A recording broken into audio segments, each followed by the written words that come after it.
Yeah, I hope he's okay. Yeah, absolutely.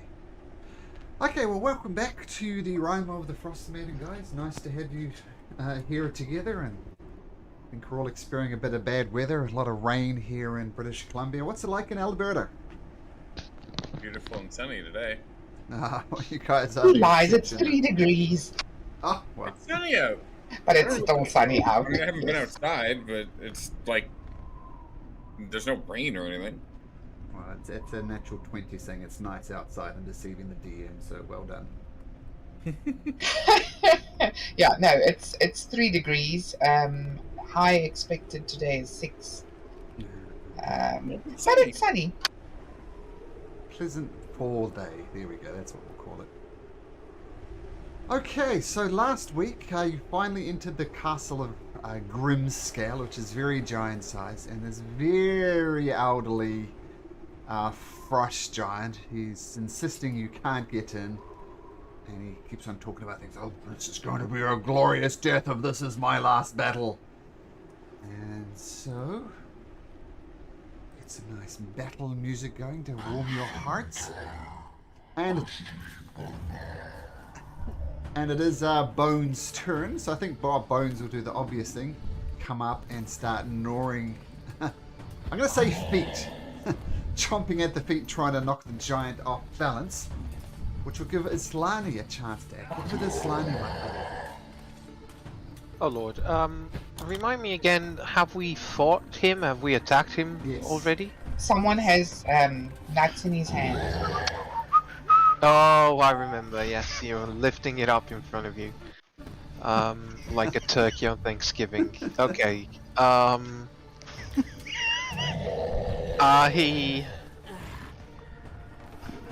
That's the roars you hear in the background. It's the squeeze. Not high pitched enough. I will try and talk to the giant and say, look, these fellas here, they have bested some of your kin before, and they will do so if you do not let us go peacefully. Please, I beckon you, just let's not fight this time. We really just want to go downstairs. You would take my honor away from me? My honor is all I have left. I will defend Grimscale with my final breath. It's his giant axe ready to swing at someone. Tell you what, if you roll a persuasion and you roll a double natural 20, I'll give it to you, Slani. There's a chance. That's going to require double. Is this a disadvantage? Yep. That's why I said double natural 20. It's been done before. Fortunately, he's not having any of it. Well, I'll try. Then I'll hold my shield and stand my ground. Do I still have an action to take the dodge action? Nope. So talking to him was my action, right? That was, yep. You can, of course, back up if you want to, or you said you're holding fast with your shield.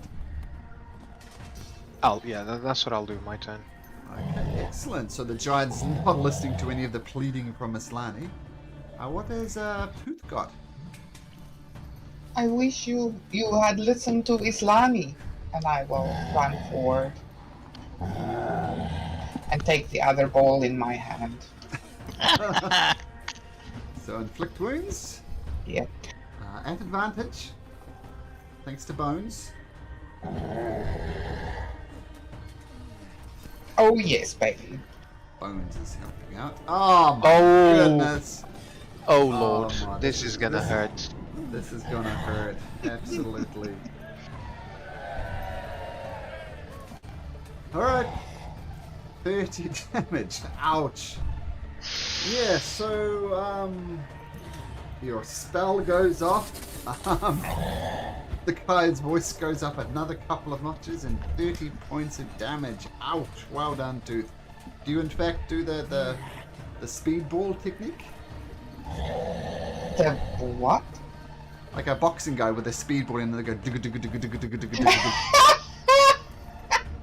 Oh, I actually didn't do that. I actually just grabbed onto the other one with both my hands, and because unfortunately, as beefy as Thoradin is, those they're really, this is a giant we're talking about, so I'm holding on to the other one.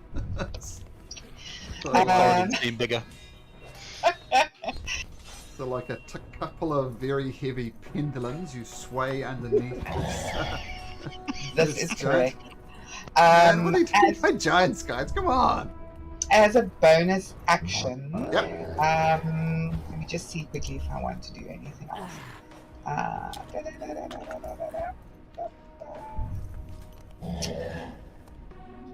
As a bonus action, I will. Actually, I'll go Constrictor. Oh, sure. Yeah. Okay, so, boom. There you are. And we'll just move a tooth over here for now. Okay. And I'm saying since the giant constrictor kind of like that, because, you know, it can constrict and twist around. So, I like it. yeah, I think that works. We should do that. More of that. Okay, is that your turn? That is me. Okay, Jory. Where's Jory? He's underneath the snake. I think Jory, we'll get him firing off one of his fire bolts. So he takes aim at the giant and says, "You listen to my friend, Islani. This is going to be the death of you, Sean." He fires off a fireball. A firebolt. I was gonna say fire.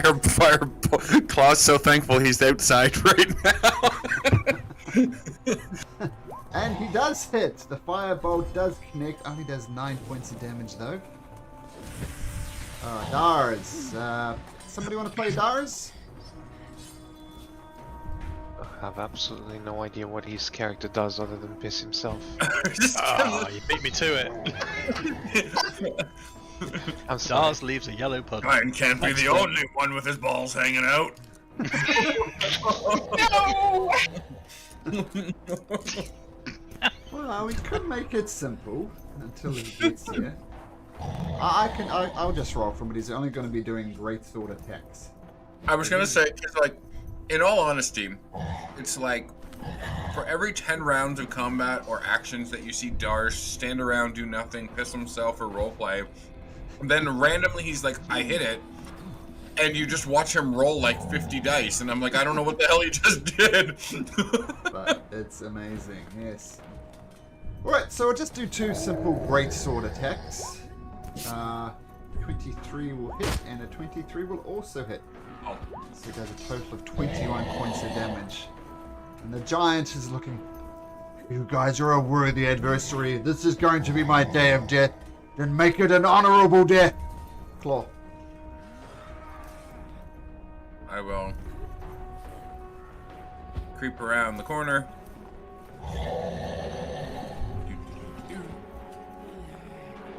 I can't remember if I hit at the end of the last round or not. If I didn't, then I'll just hide. Attempt to hide before. Do I have a stealth check? Let me see.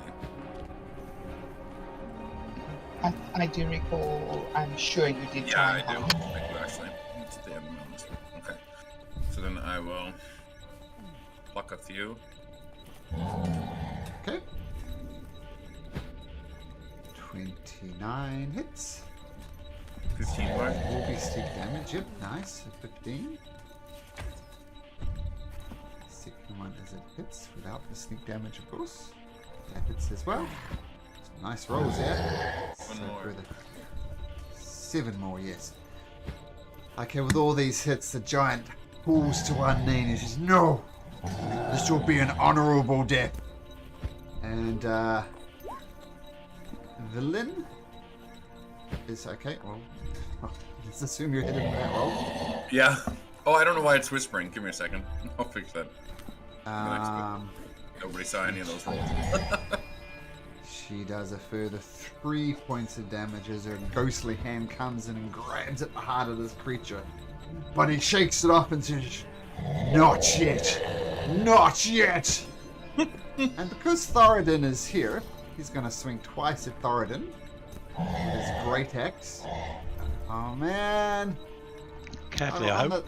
On the dice, I rolled a 4 on one and a 1 on the other one. So it's 13 and 11 Thoradin. So just cracks the ice next to you. Ice shards splash up into the air. And Thoradin, this giant, is looking on his last legs. So in that kind of great I'm about to do you in speech style, Thoradin will say to him that do you accept your honourable death, and I will make it swift. An honourable death means I fight to the end. And you see, he's just a wreck. Bits of him are hanging off. Tendons broken. Leg, his Achilles is gone. He's down on one knee, but he's still fighting. Bring it on, dwarf. In which case, I'm gonna let go of his nether regions. Okay. From all the way over here? Wow. And Well, it's stretched. It's stretched. Let it be an honourable death, dwarf. And I will go for inflict wounds, somewhere a little bit less delicate, Alright. but with the same impact, I hope. There we go. That does hit. Oh, sorry. No, That is the damage, I think, isn't it? Yeah, the 17. You need to roll. 17 wants to hit.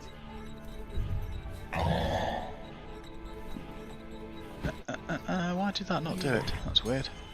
Oh, that's why. Sorry. Oh, Yeah, hit. Sweet Jesus. Nat Sweet 20. Jesus. So roll your damage again, just for shits and giggles. Oh, okay. Yeah, no worries.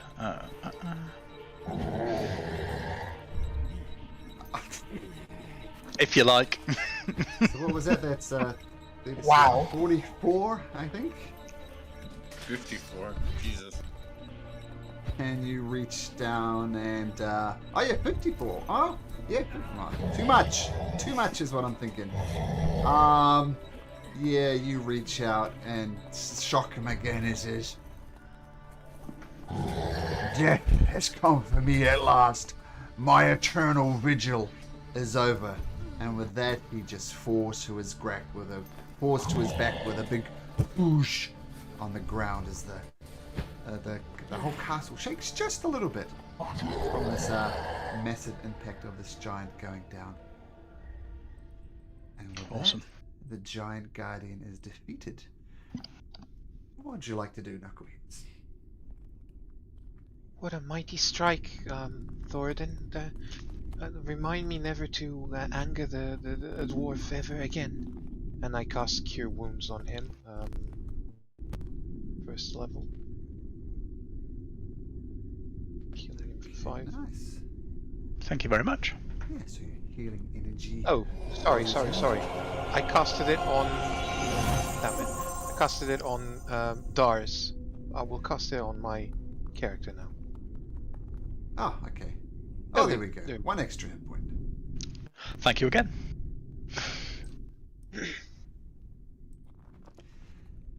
I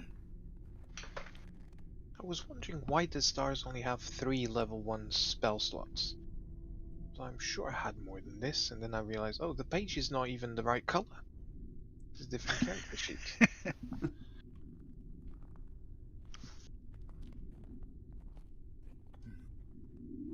Is everyone okay?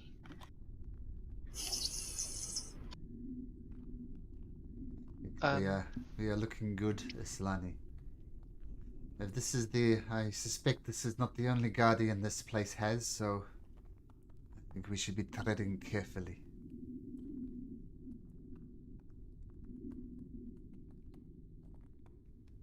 Yes, just 1 second. She rests for a second next to the injured and deceased body of the giant, makes sure that his eyes are closed, and grabs some herbs from a pouch, and makes a circle over his chest. With after a while, he kind of looks like a waterfall. May Eldath embrace your soul, you mighty giant. Eileen just looks with raised eyebrows, but shrugs. She knows Islani's ways now. She obviously gets the impression she doesn't agree with them, but yeah, very nice. Everyone ready? I'll carry on. Do we think that Dars would probably have a look around and have a quick frisk in the nicest possible way? The giant? Yeah, I think Yeah, he'd yeah. do that. The only thing he has, though, is this gigantic axe that is far too large for any of you to use. There's no actual, treasure on him. Islani will touch the door, and bright white light will go shimmer around the edges of the door, and I cast Thaumaturgy to open it. Can you bring up Thaumaturgy for me, please? If it's unlocked, it will open. You instantly cause an unlocked door or window to fly open or slam shut. Okay. So, as you cast your Thaumaturgy on there, the doors creak a little bit. They're obviously very, very heavy. But the two massive metal doors swing open, and inside of that you see a long rectangular room, and it's strewn with pieces of rotten wood and rusted metal, the remnants of giant weapons and weapon racks. A rusted out helmet sized for a giant lies near the back wall.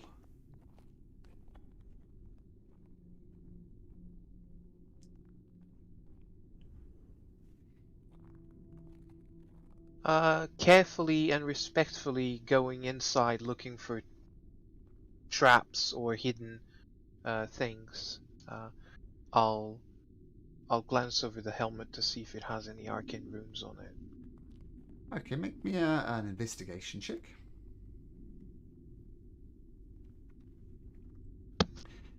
You look around the room. The rusted out metal doesn't have any runes on it. In your opinion, it's just a big old junk pile, and nothing in the room is really salvageable.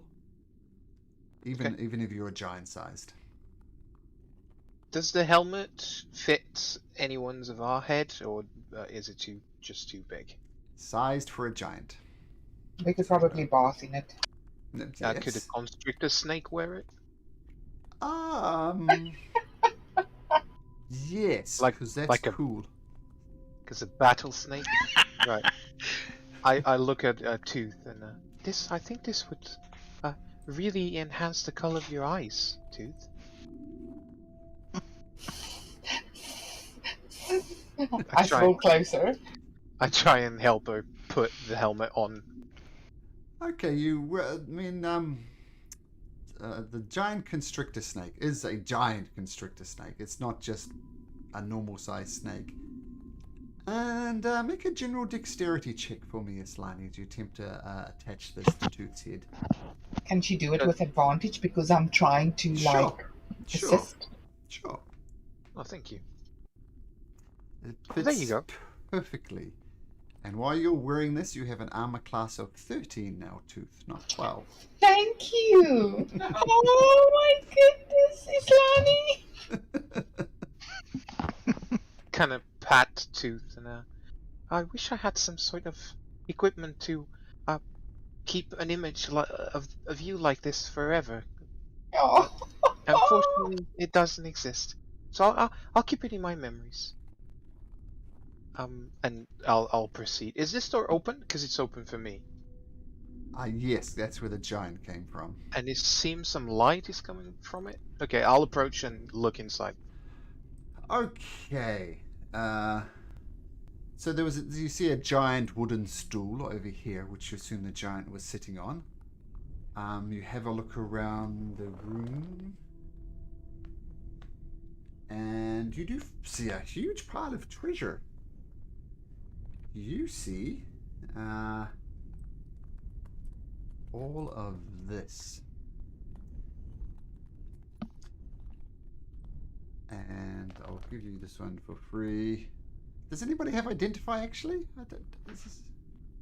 Yes, Jory. So we have Jory cast it as a ritual, just to make it easy. And he discovers one of these.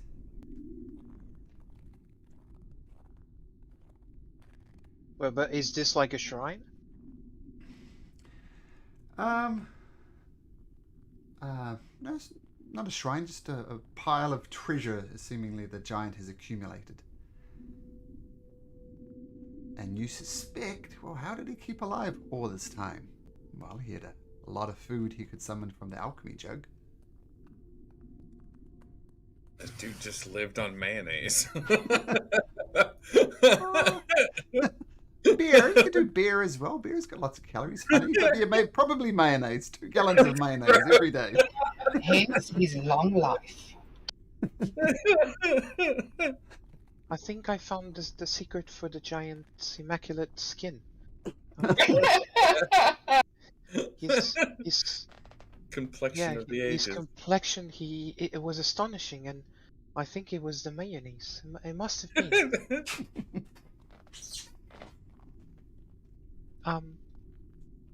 I see no need of this treasure, but perhaps the alchemy jug could be used to help someone in Icingdale. And there's a door, right? I'll try and do the same. Oh my lord. Slani, are you kidding me? You're saying there's no use for treasure? Nothing else. You cannot imagine the good that they could do. They could feed the poor. Absolutely, yes, but what I mean is, shall we come back once we finish what we really came to do here? It's not gonna go anywhere now.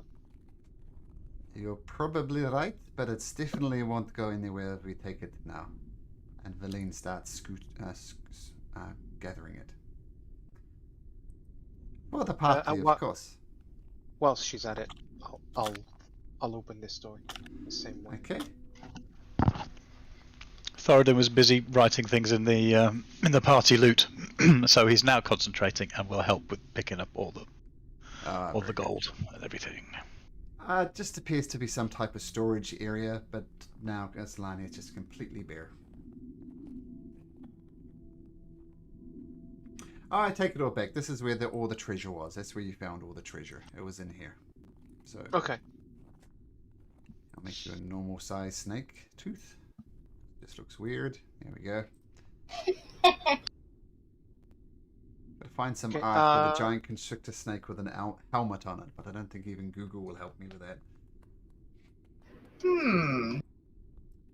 I'll wait for the people to gather whatever we need, and once we're ready, I'll step forward again. And once I get here, okay, there's a door, so I'll do the same. First things first. I'll try. You glance over into this room with the door smashed on the ground, and inside, in this middle of this immense hall, stands a 30-foot long, 10-foot high dining table charred from ice and surrounded by a dozen blocks of ice that once served as chairs. Wooden braces against the west wall hold a pair of 14-foot long bugles made from hollowed out mammoth tusk, and an ascending staircase is in the southwest corner and there's mist rolling down it. So that's this room here. Those are the stairs up. I don't think that's where we're heading, right? Remind me again. We want to go downstairs. Is that right, Professor? Oh yes. As I mentioned to you, to fully crack the codicil of white, we must stand before Grimscale, and legend has it there's some type of test that we need to pass. So I don't know. Ariel is not here. I can think of no better time to go downstairs, and perhaps we can steal. Oh, you found an image. Well done. And perhaps this will be the day that we just sneak it out from under her nose. So, okay. To answer your question, down would be my advice. Yeah, thank you. Those are a lot of words to say down, Professor. Thank you. I'll open this door just so we don't leave anything behind us that we haven't seen before. and I'll peek inside it. Okay, so you peek inside this room, and frost covers a bloated trestle table that stands amid rotting battles and casts in the middle of what used to be a kitchen. Storage racks along the walls have collapsed into piles of rotted timber, along with jugs, tankards, and drinking horns that once rested on them.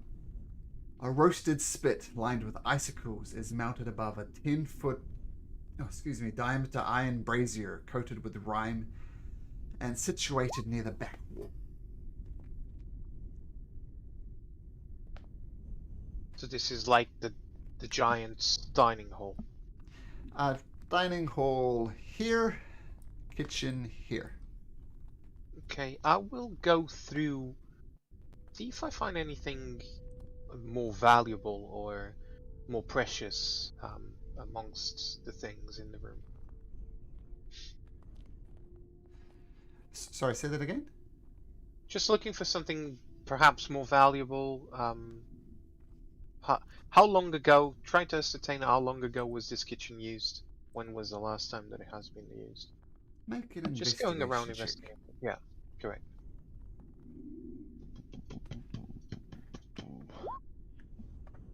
Could be anywhere from yesterday to thousands of years ago.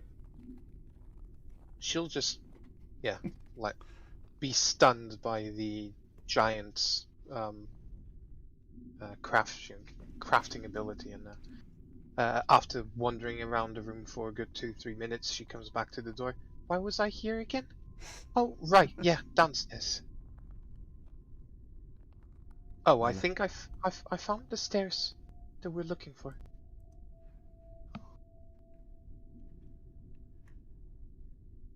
Well, how do we want to approach this? Do we just blindly go down? Do we send someone down sneakily? I maybe... don't mind. I don't mind leading. Thoradin will volunteer to sneak down. After you, Thoradin. Lead the way.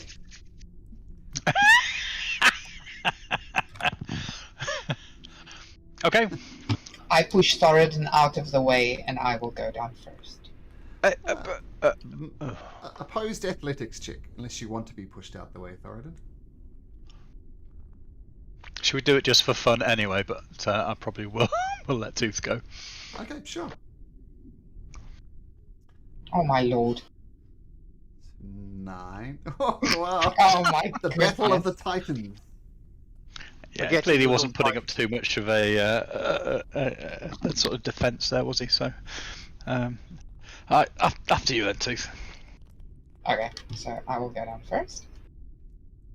Okay, so you descend down the stairs, Tooth slithering your way down. And about halfway down the stairs, you hear a sound, and it sounds like this. What?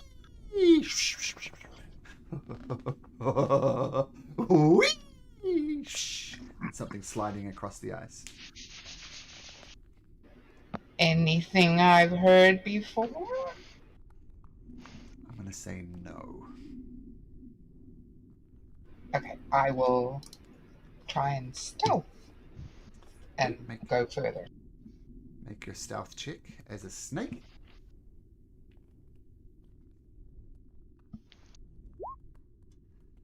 $19. So, as best as a giant constrictor snake can do, it slides down the stairs. Oops. So I have to give vision to your snake. 1 second.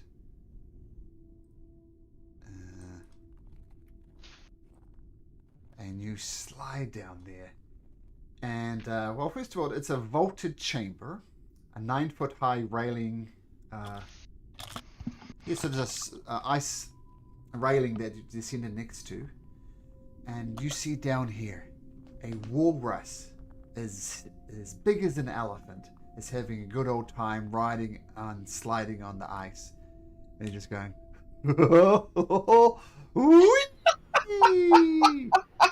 He kind of bounces off this door Slends over here, gets up some pace again.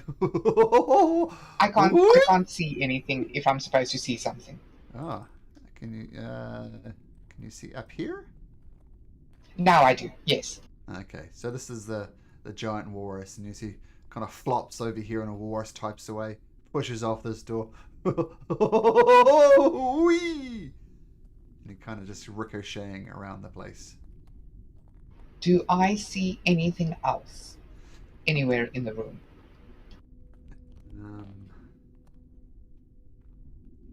Let me just check something. No. I mean, your vision is limited out to here, so you can see what your token sees. Okay. Well, I can't or talk to him, so because I can't talk. I will move forward slightly and see if he takes note of me. Oh, hello. Whoa. Make me an acrobatics check, please, Tooth. Okay.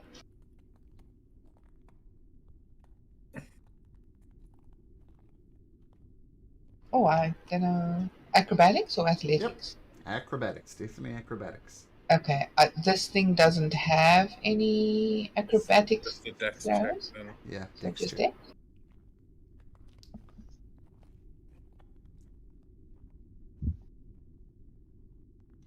And while the surface is very slippery, you manage to, I don't know, grip on with your snake-type form.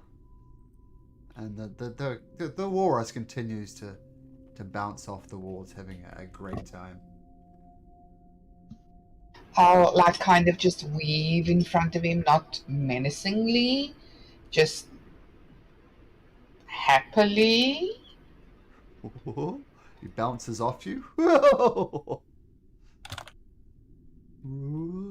This is great fun. While he's doing that, I'm going to see if I see anything else in the room because he seems to be okay and not a threat at this stage. Okay, so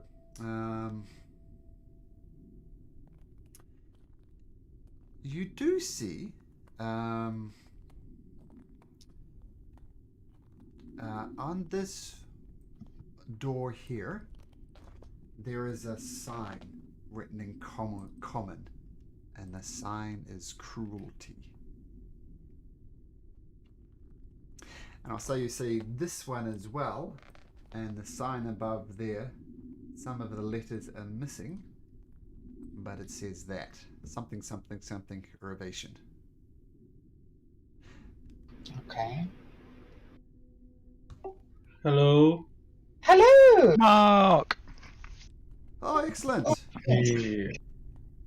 Nice to have you, Darius. You didn't coming a lot earlier than expected. That's great. Yeah, sorry guys. Oh, that's right. Real life happens. And all that's happened, you defeated the stone giant, the frost giant. There was a dining room here, a kitchen here, and just some junk in here. You did find a bunch of treasure, which has been added to party loot. You found this, and you also found one of these. And now Tooth, in giant constrictor form, has gone down below to scout it out. And I think that's where we'll pick it up. And you're checking out that door, Tooth? Yep, I saw it from the other side, so I'm just gonna see what I see. Yep, it says endurance. In fact, what might be easier is if I do this. And we'll make it a bit bigger. Maybe not that big. We can bring it. Yeah, so this door here, as you see, whoops, this one is endurance. And the one below it,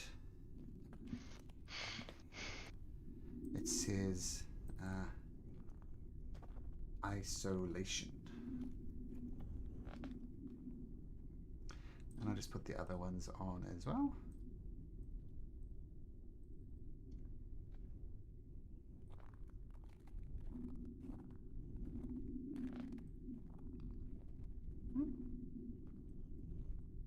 we go.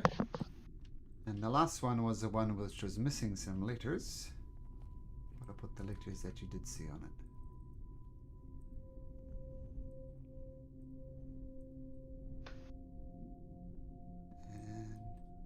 And there we go. Yeah, so this is the four doors. There is a door up the top here as well. And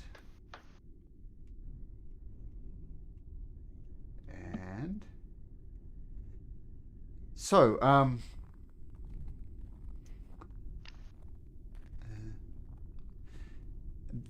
there are some runes carved onto this door here. Do you understand Dwarvish? No. Okay, so you can't read those ones. Thoradin's not there yet, though, is he? Was he left at the top, or did he follow? You tell me. He followed. All right. Thank you. So, who was that? That was Thoradin, right? Mm-hmm. Yeah. I guess he would have waited a few minutes, and then just followed down as carefully as he could.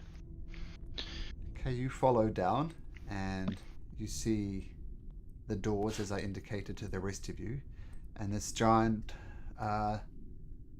walrus room. You should try this, friend. It's a lot of fun. Whee! Make me an acrobatics check, Thoradin. Certainly. Oh, come on, let's see, do it. Oh! And the walrus just absolutely burst out laughing as you slip up and land straight on your butt. The secret is, mate, you just go with it like this. And he bounces off another wall. Come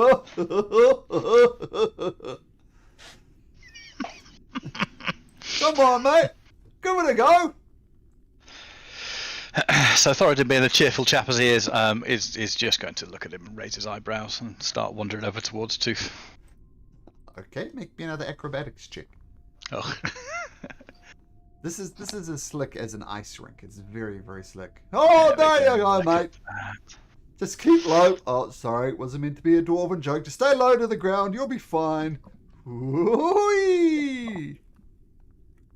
Is anybody else coming down? Oh yeah, after a while I'll follow them.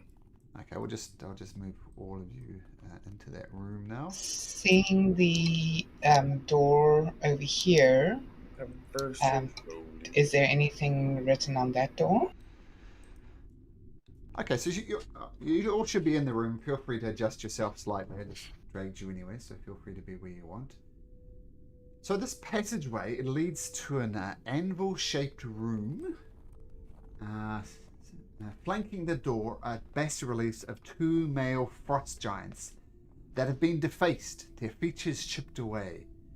Newer carvings above the door depict the glowering heads of an owl, a wolf, and a goat. So that's this door here. Hello, was that you talking, Mr. Walrus? Yeah, it was. Everybody who just entered as well, please make me a acrobatics check. We'll get to that conversation in just a second. Let's see how Jory does. Slani, keep your feet, no problem. Jory. Oh! Jory joins in the slide. Wow. As does Claw, no problem. She like ice skates. Oh, my come on. Ooh, there's God, what? there's Becky. Okay, Villain. Is Thoradin the Don't only look- one struggling? Yes, well, let's see how Villain does. Come on. Another natural 20. 20s. Oh, Villain! That one. There we go. There's balance in all things. What the hell is going on? What is this is ridiculous. Do you not understand the gravity of where you are, sea lion? And she probably does falls right on her butt. You're funny, old lady. What were you saying, young lady?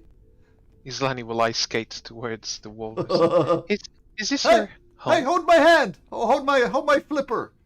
You holding I'll on? do so. Whee! Yep. He starts dragging you Oh. around the ice as you bounce off various surfaces. Isn't that fun? Are you making me dizzy? Oh, yes, it's fun. Fun. Is this your house? No. It's not my house. I just, says the DM scrolling to get to the notes. Oh, well, I'm supposed to be guarding this room, but this is much more fun than guarding. What's there to be guarded? Oh, I'm not entirely sure. See, there's these funny little women, and they were kind of covered in ice, and I'm just minding my own business out there, and they kind of tapped me on the head, and lo and behold, I came smarter than I ever was before. Like they awakened something within me, and while I'm grateful to not be so dull-headed anymore, they commanded me to guard this place. I'm not sure why. I can tell you a few things about the place if you like, because I'm not really that interested in gardening, and you seem like a lot of fun. Thank you, and I'd just like to add that as a goal, you should try and be smarter than your former self every day. So, yeah. But yeah, please do tell me. I want to hear everything about this place. Smarter than I was yesterday. I'd rather slide! He starts bouncing off the corners again. She belly flops and slides along, listening to what he has to say. Oh, that's a good idea. Let's slide and talk. Well, I can tell you one thing. The tunnel... Oh, I suppose I should talk ominous here. This is how they told me. This is my impression of those ladies that woke me up. The tunnel to the north. It ends before the tomb of a frost giant queen who died before the Frost Maiden took control of this island. She sounds scary. Were you scared? Well, she's a little bit scary to be honest, but yeah, she woke me up, so yeah, I kind of owed her a solid.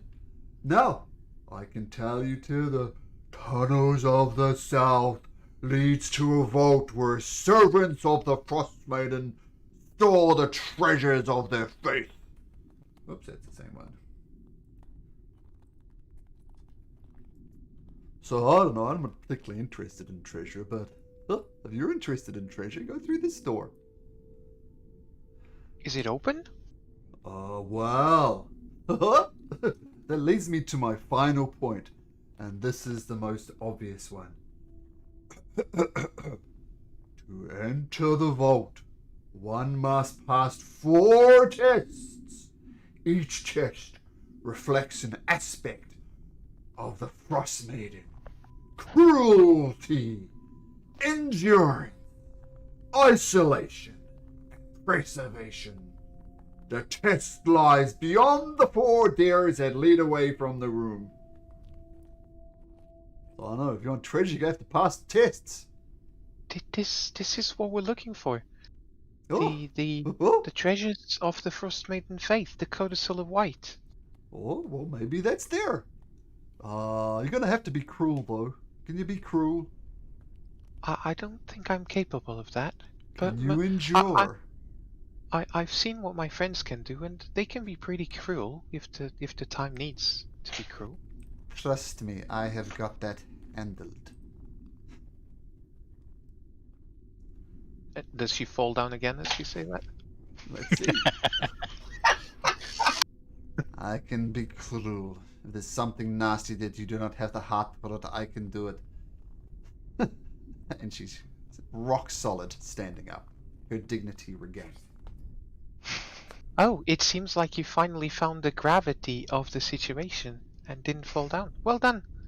Okay, everybody take 1d4 psychic damage. Everybody 4 psychic damage for that terrible joke. I'm sorry. I'm just kidding, of course. What about, can you endure? Do you have stamina? Yes. Are you good at being alone? Well, if I'd rather not, but I'll if take I must. that as a no. Can you persevere? Through everything. Oh, well, seems like two of them you've got covered. What about you, short man, who doesn't like standing up on the ice? Can you have the ability to be cruel? Then If there's treasure involved, I have the ability to do anything. Oh, well. Well, I'm just gonna slide around here for a bit. I recommend you do it. I mean, cruelty, endurance, that's all kind of boring. Why be bored when you can slide on the ice? Whee! And the giant walrus continues to have an absolute marvelous time. Perhaps the happiest creature on the entirety of this island. And what do you do?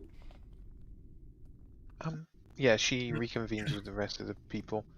Apparently, there's whoever led the giants before. That's their crypt, and she points north. Should we check it? Perhaps it will give us more information about the place. But is the And door open? Thoradin, you have a look at what's written on the door. I assume you can read Dwarvish. Oh, of course, yeah. And that's what it says.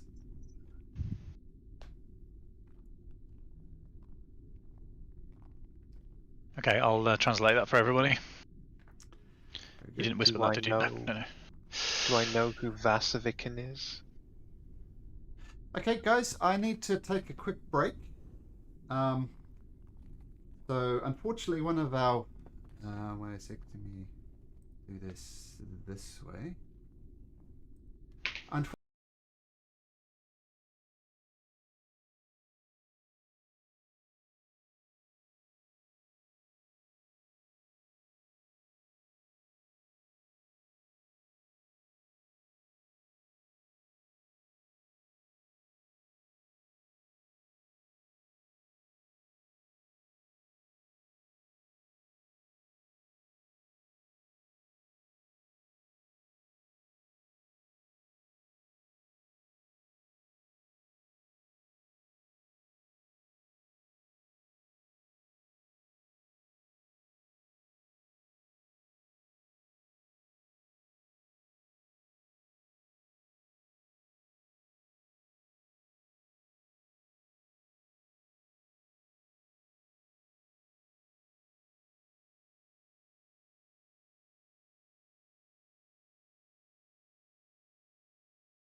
Much more interesting is the rhyme of the Frost Maiden.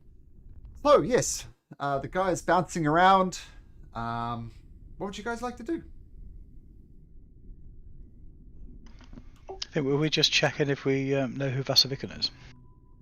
Yes, I was just asking, do we know who or heard about Vasavikan? Gesundheit. Oh, okay, I'm with you now. Surely go. Do we need to go through random doors?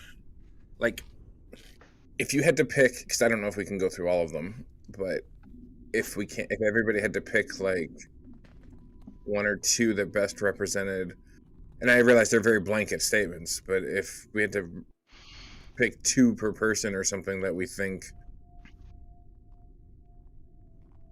represented them, what do we think?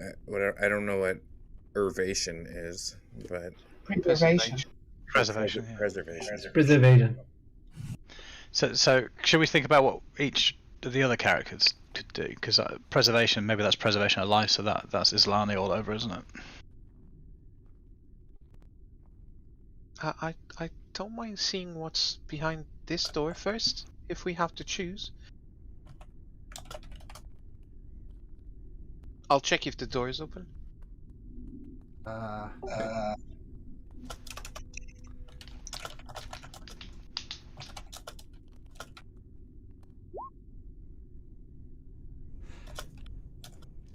my God. Yes, the door opens easily enough, so let me open that door for you. And you see in here, the walls of this oddly shaped room are etched with panoramas of winter scenes. Set in the back door is a wall inscribed with a singular snowflake. Make a religion check, Islani. Oh yeah. Who is that a symbol of, Islani? That's the Frost Maiden's It symbol. is the Frost Maiden, yep. Frost Maiden, holy symbol. And right above this door you see the word preservation. It's like written on this door and above this door. As soon as she sees a snowflake, she will go back. I don't mind doing this alone, but these seem to have been set by Frost Maiden itself. I think we stand a better chance if we all go together, at least on the first one.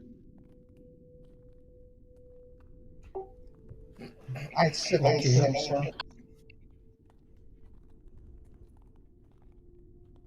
And she steps forward, hoping that the others follow. There's a door at the end. Well, I agree. I mean, one of the problems I might see, what if Islani goes along and Islani falls, right? Who knows what's under there? Preservation, maybe it's a torture or something, right?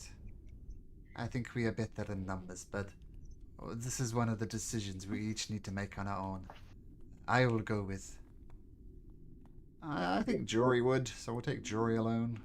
there's nothing, there's no indication or hidden thing saying there's no reason why we can't all just systematically go through and do all of these, right? Like, We don't know the rules. no, so, well, yeah, it's like, what I'm saying is erring on, we've done everything as a party up to this now, so this whole, like, I wouldn't go through this, I won't do this test, I'm not sure what they imply in that regard. Oh, I think, okay, good, I'm not moving tooth. I'm the snake. Oh yeah, you're the snake. I'll open the door, go through it. Yeah, I just don't understand. So Thoradin will make sure he's right behind you, just in case there's only a small number of people that can go through. I Okay. think it's probably a good balance. We're sending both the healers through at the same time. That's always the way to do it. Okay, as soon as you open that door, Islani, everybody in the room, your surroundings vanish in a flurry of snow and ice. And you kind of, when your vision clears, you find yourself at the edge of a camp underneath clear skies. All the fires in the camp are out, and the only sound you hear is a flapping of tents as the wind hits them. Closer examinations reveal dozens of corpses half buried in snowdrifts. It becomes clearer that a massacre took place here recently. You hear the squawking of buzzards coming from the middle of the camp and see half a dozen vultures picking at 2 bodies outside one of the larger tents. I will quickly go towards the birds, and I'll use thaumaturgy to make my voice louder. Shoo, shoo! Move away! Okay, yeah, you shoo the birds away and they fly away. Are they still alive?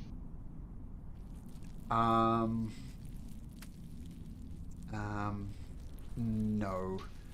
They appear to be feasting on 2 people, a male and a female, and there are other bodies around, but these 2 particular ones, and that they're flying. But as soon as you approach them, they take off. But the mother, the female and the male are very obviously dead. And after the vultures fly away, you hear low sobs coming from one of the big tents. Oh, I'll immediately rush towards it, because there might be someone alive. Okay, you rush forward to the tent, and you throw it open, and you see yeah,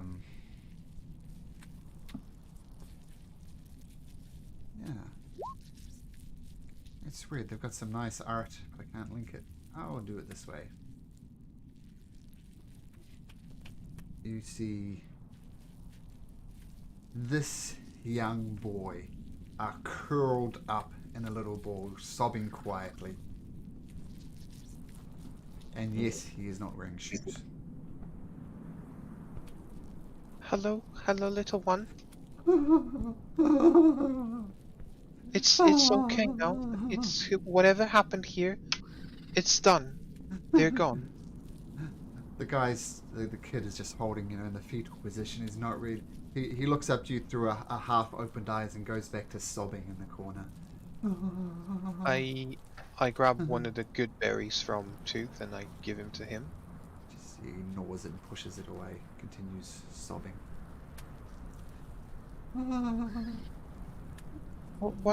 What happened here? Continuing to sob, not paying you much attention. He's acknowledged you, but doesn't care.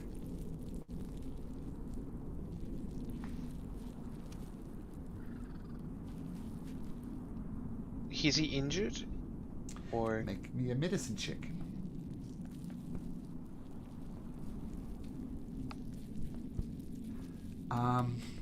He is not injured, and you look closely at his feet, and his feet are strangely not frostbitten in any way. oh, I wish I had your constitution. Even through all these thick clothes, shivering. He's not shivering at all. Yeah, I'm talking to him. Oh, Do I get the She says she's feeling? shivering. Yeah, do I get the feeling he doesn't understand me, or is he make an just insight scared? check. Insight check. Okay.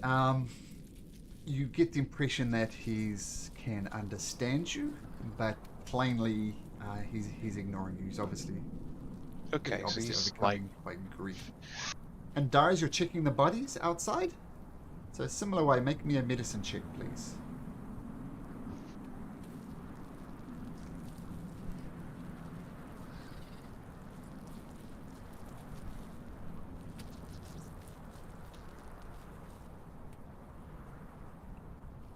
The vultures were not the things that killed them.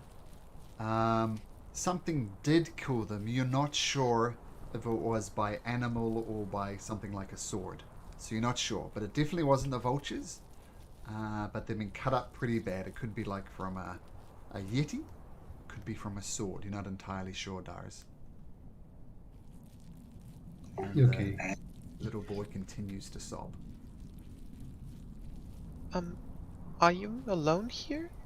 Do you have anyone? Parents? And with that, the sobbing gets louder. I also lost my parents. I know how you must feel.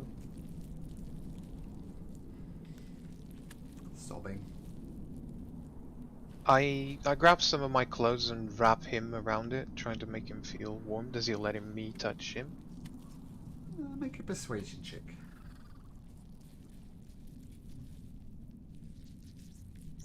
There he goes. I was feeling it. It just pushes you off.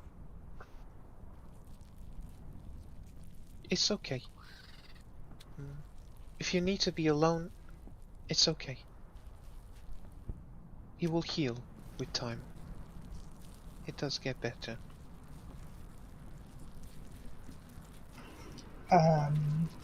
While Islani is talking to the boy, I'm also inside, and I'm trying to look. Dars is looking at the bodies. I'm trying to see if I see anything that could have killed the parents, because I'm assuming that's the parents. Yeah, just looking around, seeing if there's any other dangers in the camp. Okay, well, let's start with Tooth. Tooth, make a medicine check. Medicine is wisdom. Oh my goodness. Okay.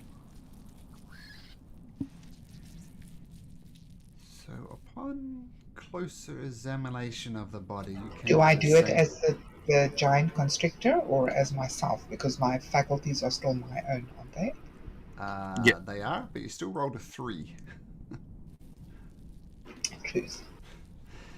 Same conclusion as Dars. You're not entirely sure what killed them, but they're cut up pretty bad. And Claw, you're checking out around the camp, see if there's anything else happening. So make a perception check.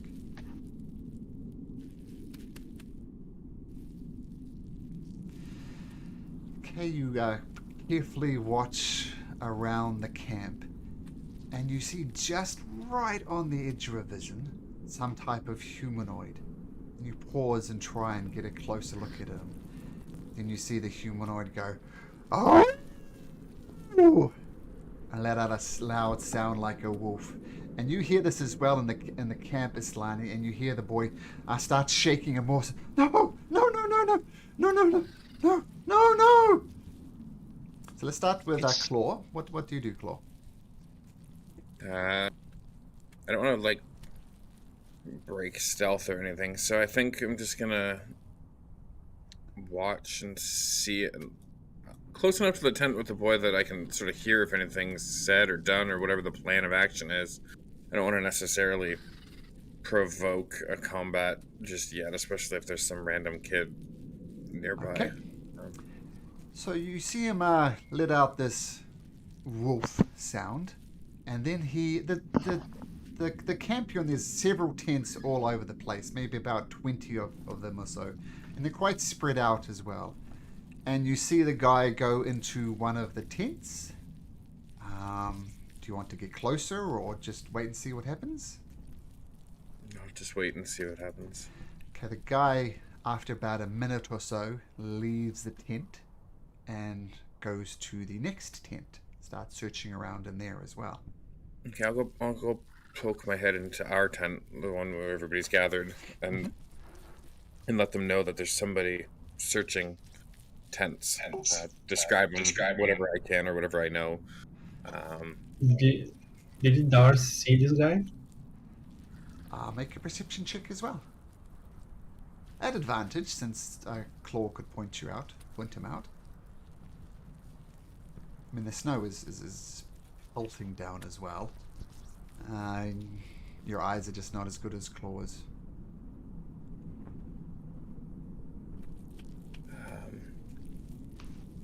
I'll just bring the awareness to them and say that, if this is a threat or a danger, then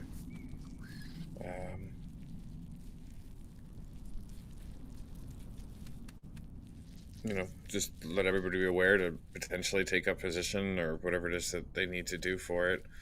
I will mention. I don't know. Like, I guess I'll ask. I'll be like, any progress with the kid? So let's switch back to Islani's point of view. When the child heard the howling sound, very obviously a person trying to imitate a wolf, not a wolf itself, the child starts shaking even more uncontrollably, saying, No, keep them away, keep them away. Okay.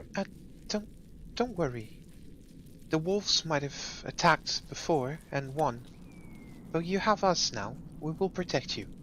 At least I will. And she grabs a piece of hair from a fringe, pulls her out, and stretches out in front of her and gives like a small blessing from Eldath. Please, please Eldath, protect us. And she puts one end of the hair with the kid and one end of the hair with her. And he lights up like a rope and he ties around us as I cast warding bonds on us, on the kid. As long as you're next to me, you'll be safe. I'll show what it does. Oh, yeah. The player in me is like, okay, that's totally something Islani would do. Then the other player in me is like, it's a kid. What's it got? 1 hit point? What's half of 1? Like, well, half of 1 in D&D is 1. We're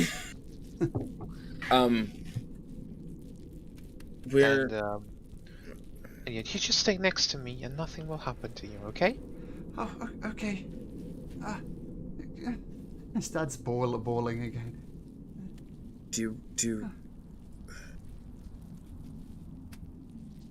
What is my intelligence? Crap, no, I won't say it, because I'm realizing that this is probably me thinking it and not Claw. Oh no, he's not stupid. Never mind.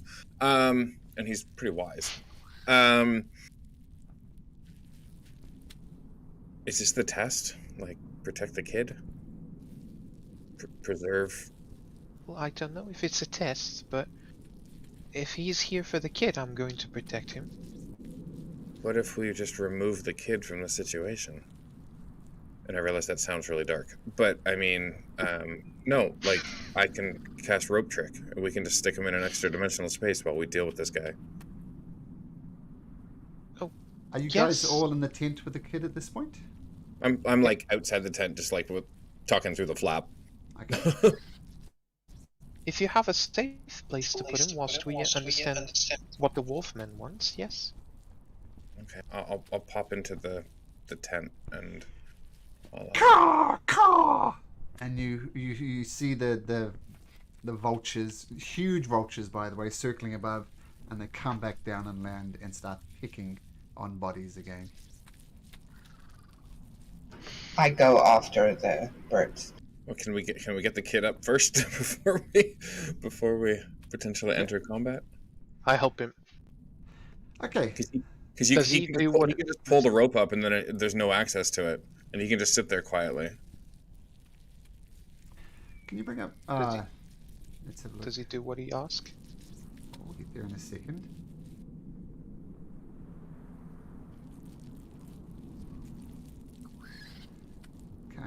But those okay. Okay, so the kid is very unresponsive. It doesn't want to be thrown into a hole. But I'm going to say that 6 grown people, 7 if you count a villain, can get the boy up there easily enough. And so you kind of all manhandle the boy. He's less crying and more screaming now as you're trying to, from his point of view, shove him into a dark hole. Oh, it's like a tree house. Do you have tree houses in the north? I don't know. Just no. And you get him up there and hold him, and he immediately starts trying to crawl down the rope again. No. Is there anything I could cast light on inside the hole so it's less eerie?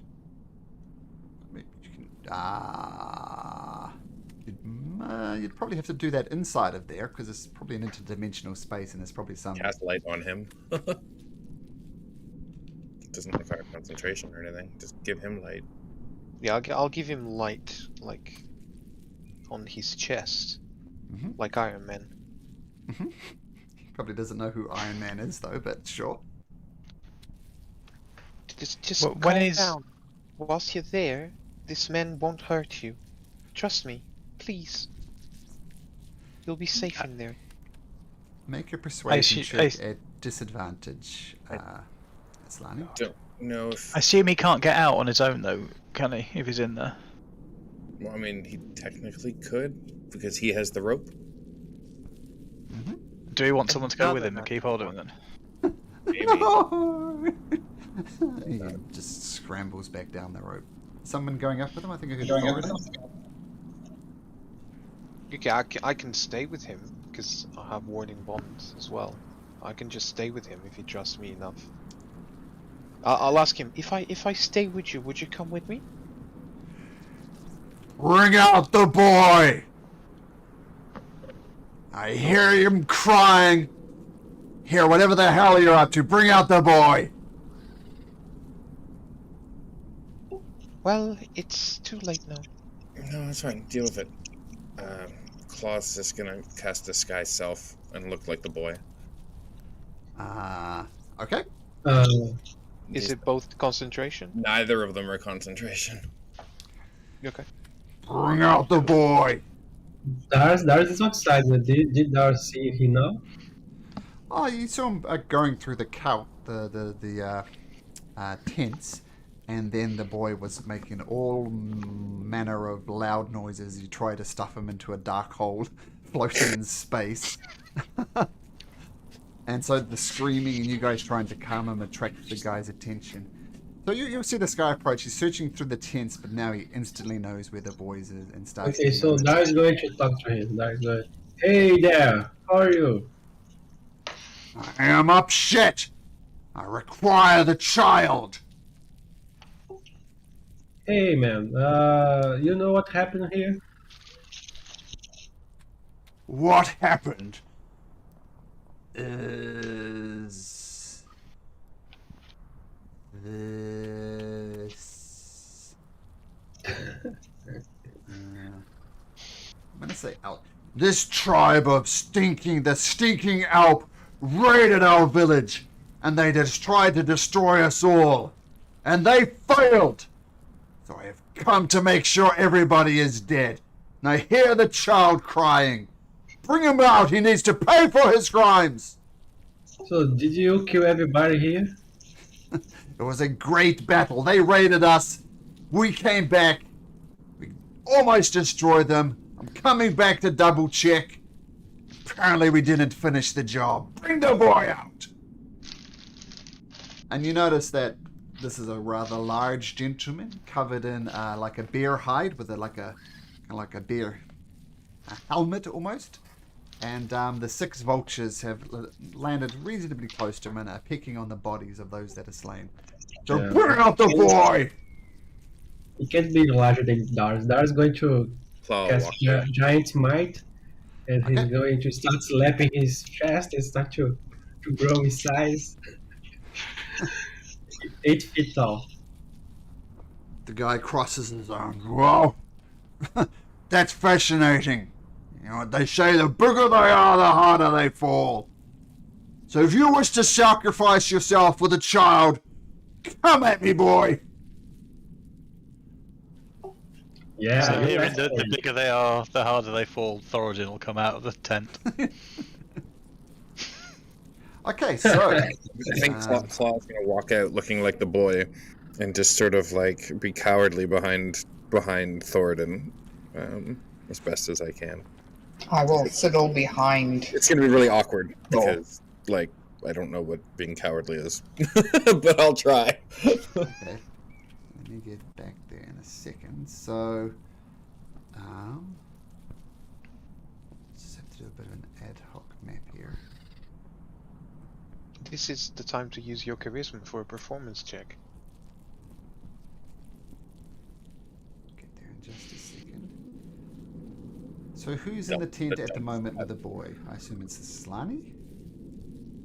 I am trying my best with my double natural 1 to persuade this kid to at least stay near me, because at least I can protect him.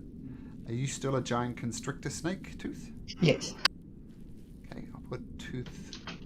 Make you skinnier. And he said that the elk tribe raided them, and now he's raiding them back, or that's how that went. Yeah, like the elk tribe tried to raid the bear tribe, but the bear tribe fought them back, and the battle went very poorly for the elk tribe. And now he's coming back to the base of the elk tribe to finish the job. Okay, and he's part of the bear tribe.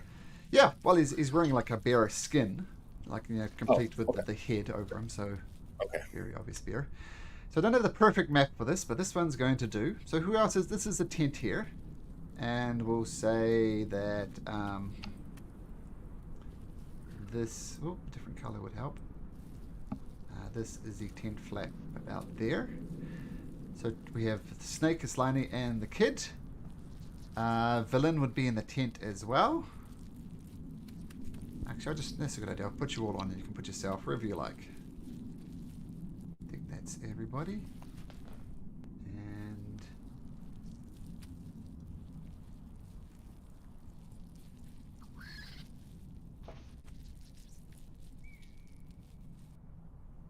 we also have 6 giant vultures hanging around.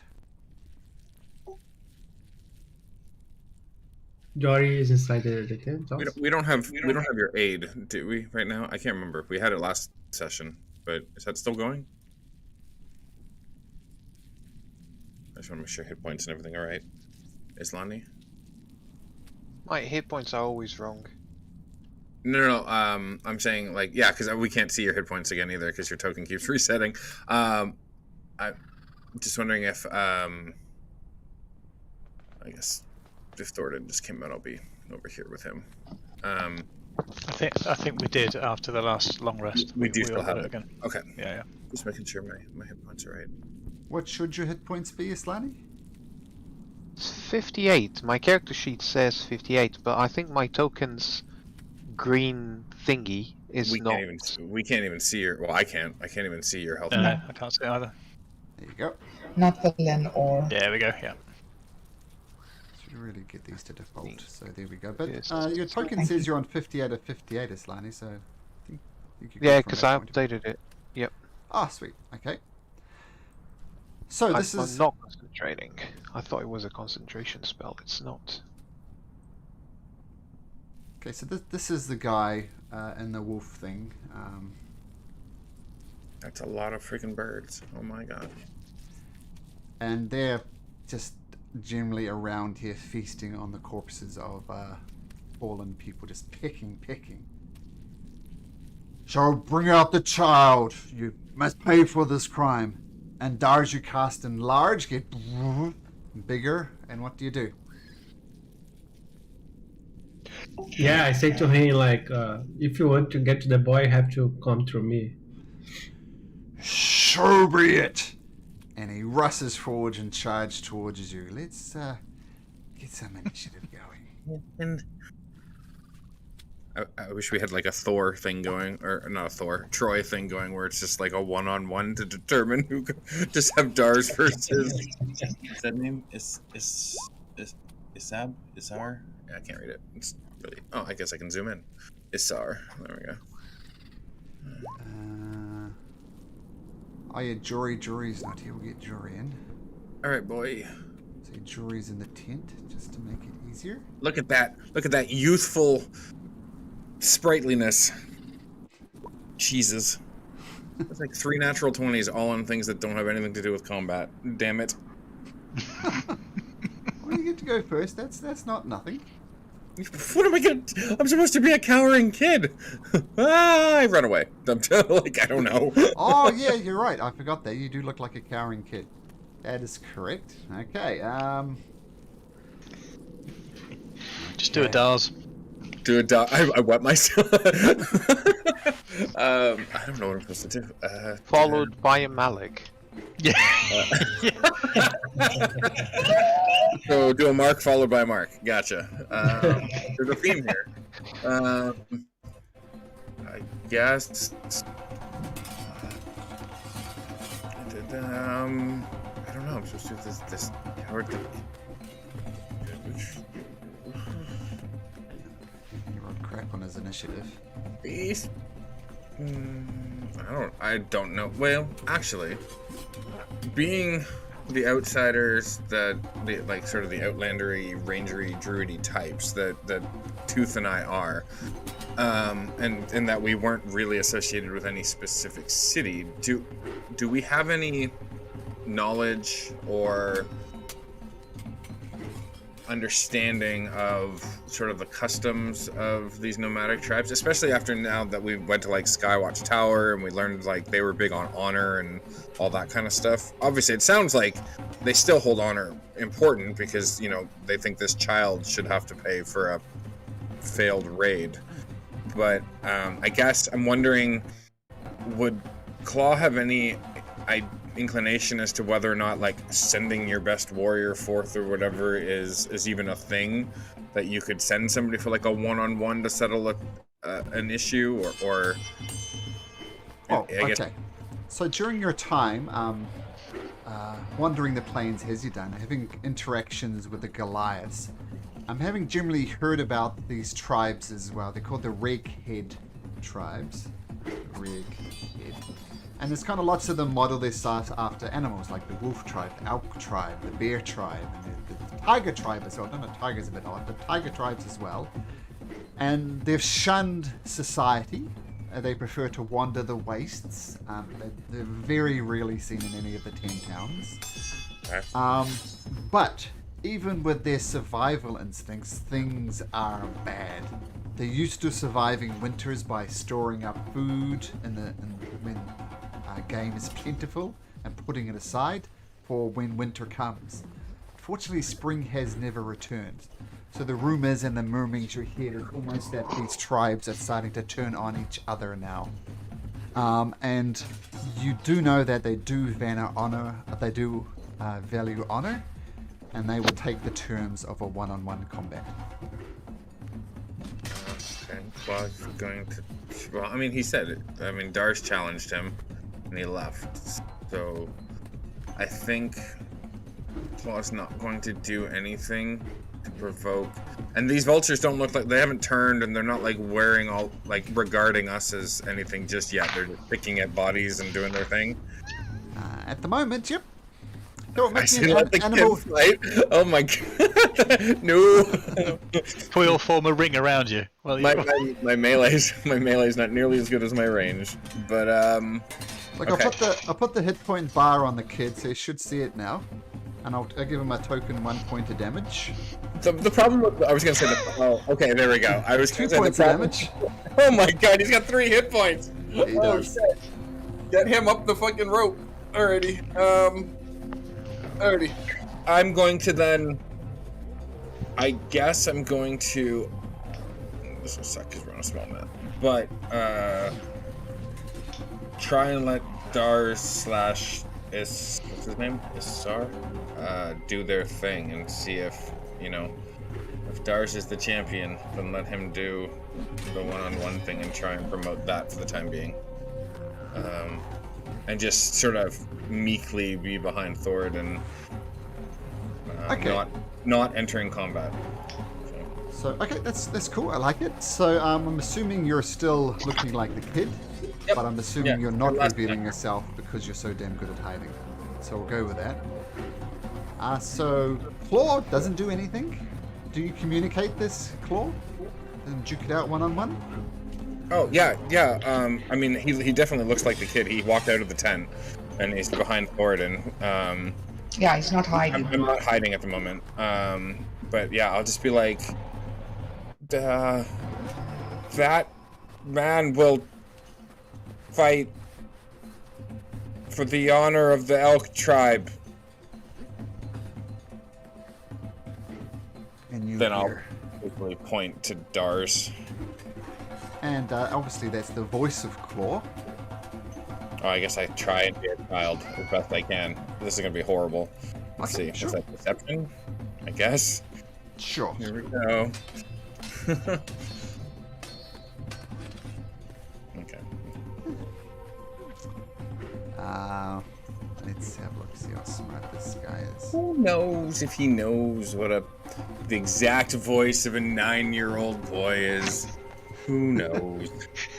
And hence we start the classic trying to justify bad rolls to the DM tactic. Yep.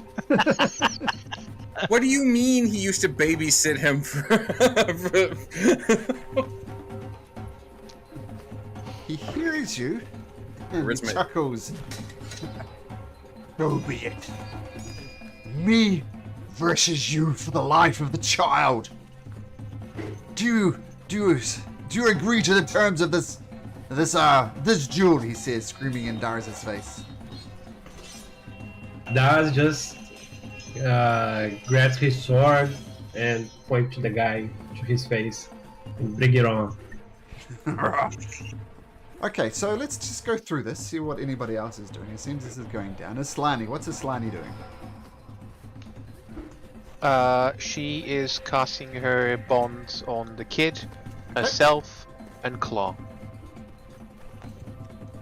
Her bond? Nice. How are you going to do that with 2 people? Her blessing bond, special one. Oh, Yeah, my sorry. bless. I Yeah. thought you meant the one with the 2 platinum rings where you take half damage. Yeah. Okay. I think I've done that. Yes.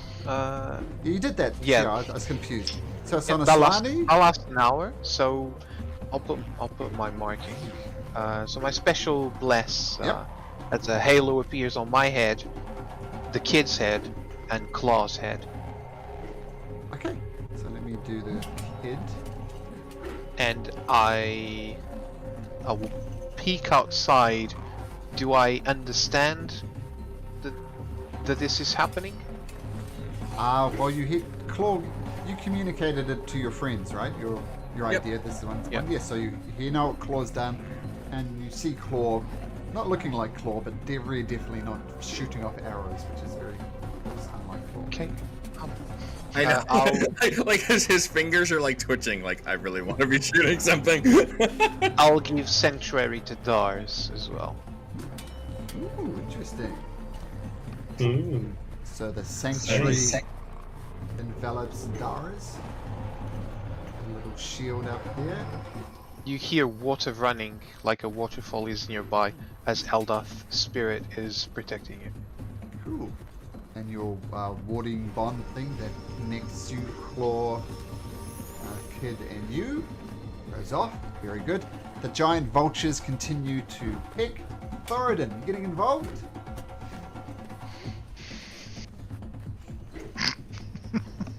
It's kind of like, is he breathing? That's what you should be asking, isn't it? Do you know, he's actually, for the first time I can remember in the whole of this campaign, going to do something very clericy. And he's going to cast... Yeah, I know. Shield of Faith will go on to Dars. Okay, I've put a different type of shield here, so that's +2 to his AC. Yep. Okay, so nice. This so there was bear that- guy's gonna piss himself. Okay, very How good. ironic. So shield goes off, and Dara is doubly protected with both sanctuary and shield. Oh, it's a WoW raid. Okay, Thoradin, do you anything else? I'm just going to hold an action in case anything comes nearby for me to swing my hammer at. Okay. I'm thinking of the vultures more than anything else, just in case. Okay, bring it on, boy. Let's see what you got.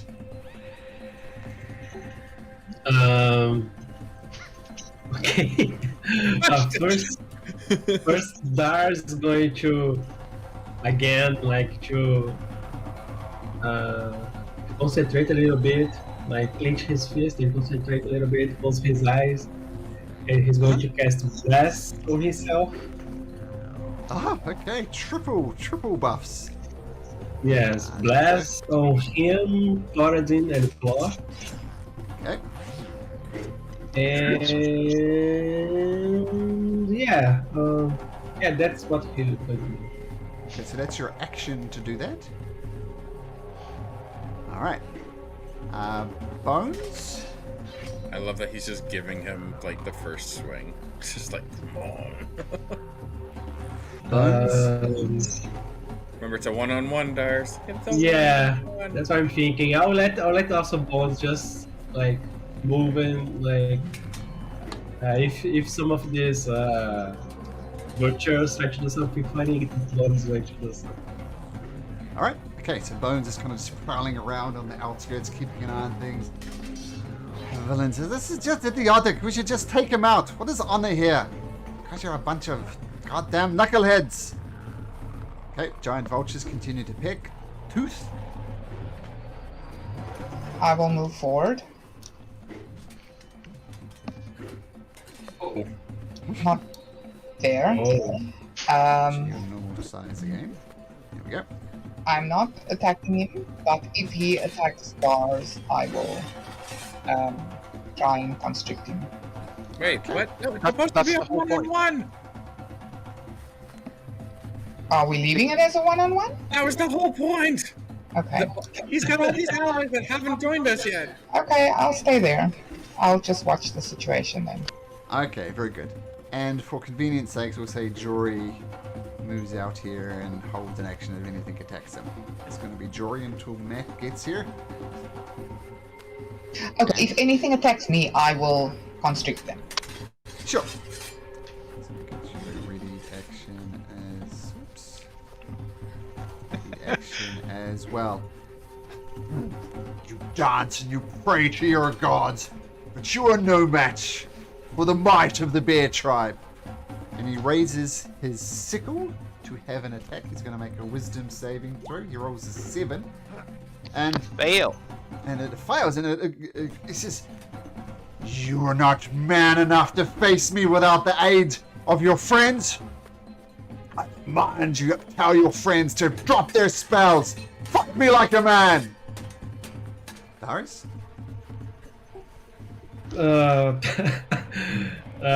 Dar's gonna say, oh, I see. So you are afraid, right?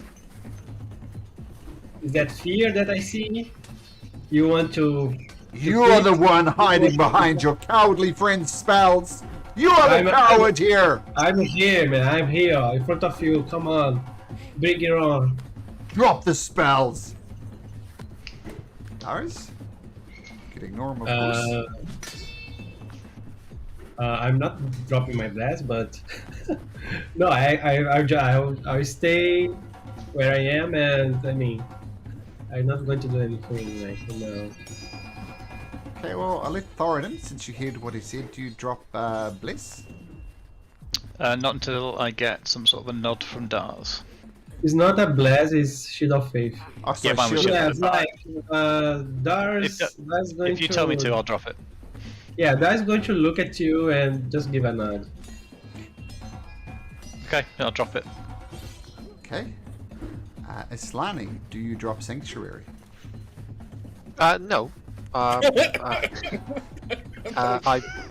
prayed on him, and if he's not wise enough to understand that he's outnumbered, then I'm not gonna take the blessing away. Okay, he is going to try and break the blessing again. Rolls another 7. You are a coward! Rolls again and fails for his 3 sickle attacks. Just, you are a coward! The giant vulture claw, same thing. Just keep an eye on the situation. If I had a turn, was that my turn? When you asked me, or was it like a Oh reaction? no, it's just like a free conversation. Okay. To give you a chance to drop it. Yeah. Um, Claw. Yeah, I'm just gonna stay out of combat for now and watch things over. And if they turn south, then we'll react. Okay. So Islani continued to be with the boy, calming him down. Concentrate. Well, not even you are concentrating on Shield of Faith actually, but unlikely to get broken. No, That was Thoradin. concentration spell. I am not Sanctuary. concentrating on anything. Isn't Sanctuary Sanctuary's required? also no. Oh, I think you're right, actually. That makes sense. I Okay, don't- oh, It no. is. Yeah. Okay, so, Um, calming the kid? Yeah, I'll just shout outside and towards him, towards him, and say, there has been enough blood shed. You're clearly outnumbered. And, if you slay this boy, no one will be ever able to tell that the bear tribe slaughtered the elk tribe. Let the kid live, so he'd tell your tale. The bear tribe is strong. We destroyed the elk, except for this pitiable child. Regardless of what happens to me today, the bear tribe will prevail. You can make a persuasion check at disadvantage if you like. Oh, another one. Yep. Another natural one. Oh, that's not so Oh, bad. that's fantastic, but not good enough. Okay, giant vultures, giant vulturey. Thoradin.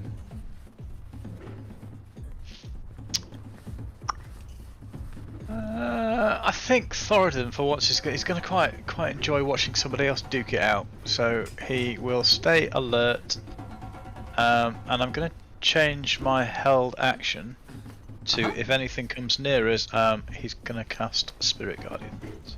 Okay, nice. Dars. Okay. I'm at Uh, okay, so Dar is going to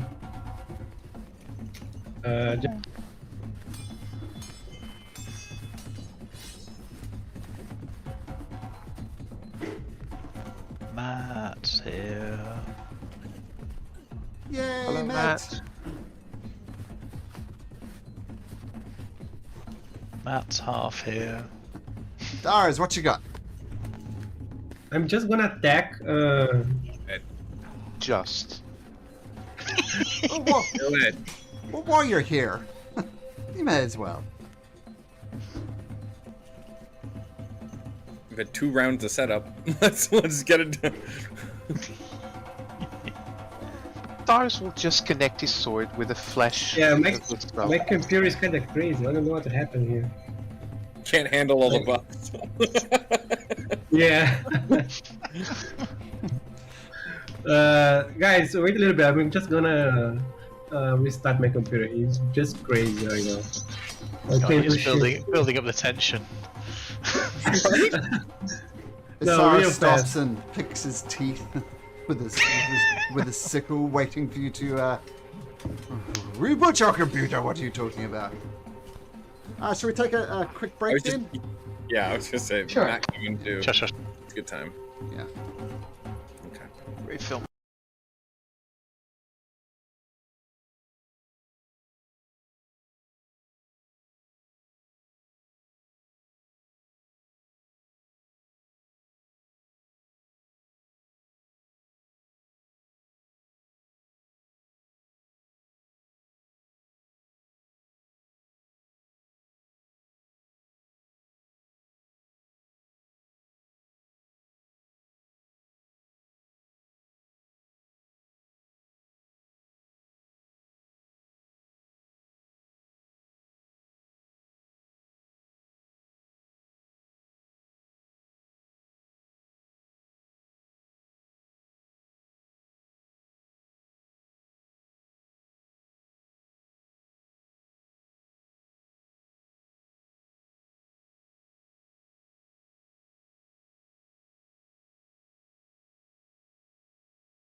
Okay, so yeah, welcome back. Dara's testing you, swung at you 3 times, but some magic is just preventing him from doing stuff.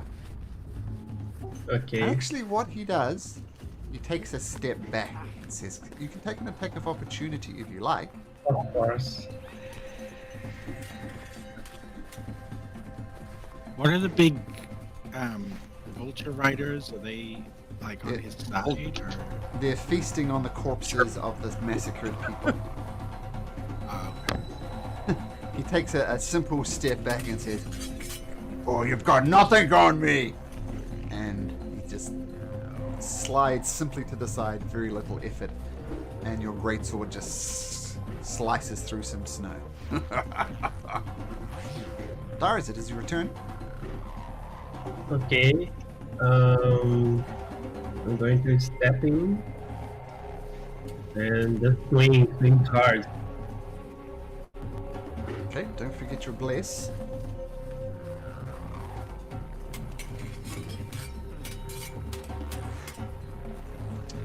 $15 this time. You just managed to hit him with your great sword twice. Oh yeah, the 15, just the 15 so far. Yeah, 15 hits. Okay, let me do my second attack. Let's see what the offer.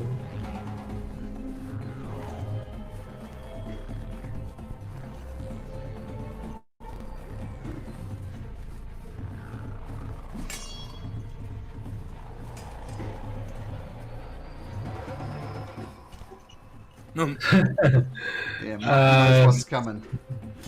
So first attack, it's my weapon attack, but it was my giant might.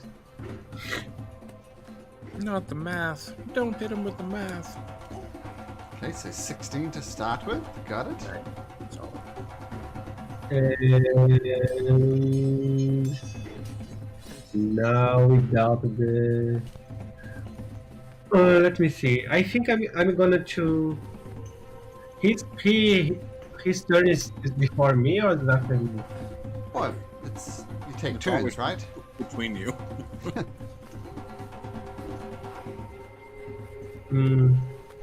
Yeah, no, because I was thinking maybe try to make me prone, but he came from back, so it makes no sense. Okay, yeah, just normal attack. Okay, normal attack. By the way, is this Verlaine over here? Who's that? That's the kid you're trying to save. Oh, got it. So your second attack was 14 damage detection. I see. Yes. Okay, so you whoomp, whoomp, swipe twice across it. He grimaces from the pain and he kind of wipes the blood off and throws it to the ground. That's more like it. Bring it on. What does Bones do? Yeah, Burns. Burns is just going to continue to just to walk and gnarling and yeah. Sure, nice. So pause goes around. Link continues to shake your head. Honestly, I don't know how your knuckleheads keep surviving, but surviving you do. Oops. Actually, she's never met Calder or Malik. She's never met them. So as far as you know, you've remained alive. The giant vultures continue to feast on the corpses. What does Tooth do? Continue to hold her action? Yes. So if it constricts, if it attacks you, you constrict it. Yes. Anything that attacks me, I will constrict. Okay, so cool. Jury, we just had you holding your action. What would you like to do? Can I try to, while everyone's distracted, looking at the fight and eating down on corpses? Actually, before I say that, do we have any idea why people were killed? Like what the deal is? The theory, what the guy said is the elk. Oh, sorry, I got it backwards. This is the wolf tribe. Okay, this is the wolf tribe. The kid is dressed in wolf type things. The wolf tribe went to attack the elk tribe. Things went horribly badly, and the wolf tribe was massacred. And this guy says he's come back to finish the job. Okay. Sorry, I all had it backwards. This guy's elk. This guy's wolf. There's no bear tribe here. That Oh, actually sorry, puts no, a very no. different spin on this whole fight. Ah, I don't know if anyone notices. Let me get this straight.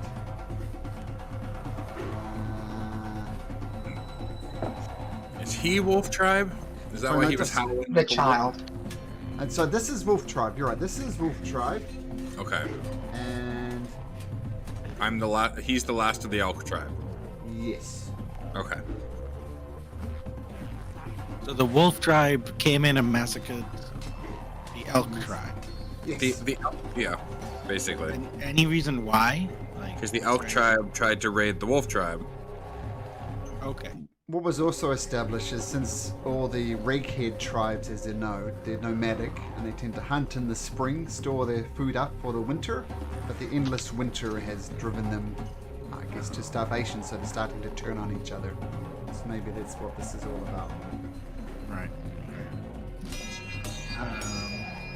But they're big on honor, and he accepted a one-on-one duel. So Yep. that's why most of us are just sitting around watching. And we're okay with the one-on-one and the honor and all that crap. Well, yeah, because it's not. I have the sneaking suspicion that if we interfere here, then all of these other giant vultures that are currently not doing anything sure. are gonna join the fray. So Yeah, I'm sure that'll happen. and And we're happy it's not Thoradin for once. Yeah, and it looks so far like Dawes is kind of kicking this guy's ass, right? I mean, he's landed one blow. So, Two. But Oh, there's 30 one points hit. of damage with one hit. With Right. two So he's hits. done a bunch of damage. The other guy hasn't touched him. yeah. I'm content to go running over here Oh, while everyone's and Claw, distracted. and Claw looks like the hiding. 9-year-old boy, and is cowering behind Thoradin. Okay. So I'm gonna go and hide behind this tree. Can I use my action and hide? Sure. Yeah, I'd like to do that. And no one's gotten pixel out, right? No. Okay, good. I'm gonna just hide as my action. Okay, make me that stealth check. Try and hide from the vultures. Stealth check. Oh no! I forgot. Stealth is Dex, and it's Jory. You can do it. Hiding I got behind a little 12. That for Jory, not bad. twig. Very good. It's like a nat 20. That's as close as Jory will ever come to a nat 20 on a Dex saving throw. You missed it. We rolled 3 nat 20. Okay, so Jory goes and hides behind the tree. This guy says, "You don't strike bird. You strike. Can you handle this?" He rolls a wisdom saving throw. What's the DC tooth? Oh, it's a tooth? Oh no, it's Lani. Say 15. Okay, so this passes. So he rolls a 15 and he's going to come at you with his sickle. And he rolls, after all that, only rolls a 14, which I assume misses. Okay, so he's going to So roll he's- another he does wisdom the thing. saving throw. And he passes that one as well with a 19. Oh, sorry, Malcolm. I think when I attacked you, the sanctuary dropped. Ah, you are Because right. if- You are Yeah, right. it's- Sanctuary does Oh. drop. Yep. So, well, he made a saving throws anyway, so everything works out in the end. The second one does hit you, though. Oh, so no, the second one Really? doesn't. Sorry, the first one hit. Wait, he's got one, failed one. I'll just, it's all confusing. Just make another attack with the sickle. Rolls a 13, so that misses. Rolls it again. Rolls a 19. So that one will do damage. So you take 4 piercing and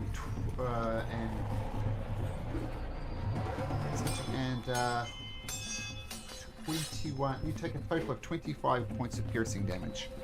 Oh, 25. 25. Yeah, he rolled really well on his damage.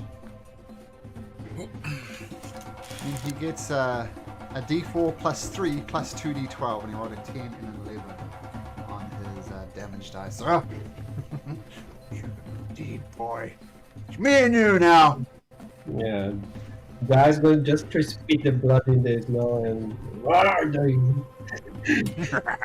I like it. Someone with a bit of spunk in them. It's Lani. Your sanctuary has dropped. What? Why did it drop again? Because Dar's attacked. Oh yeah, you're right. Yeah, I'm just with the kid. I'm not gonna move. That's what we're doing. Alright. I think I jumped Claw there. Sorry, Claw.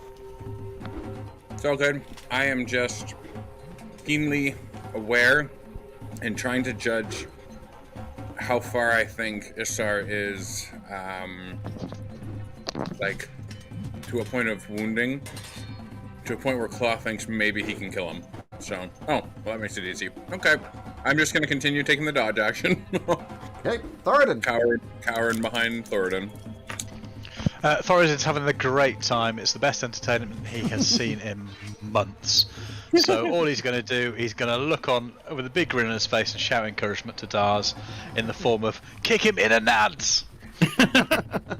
Twist his balls! Yeah. Inflict wounds. Do the cup attack. Dars, what attack do you in fact do? Okay, so Dars now is going to start fight serious. He's going to first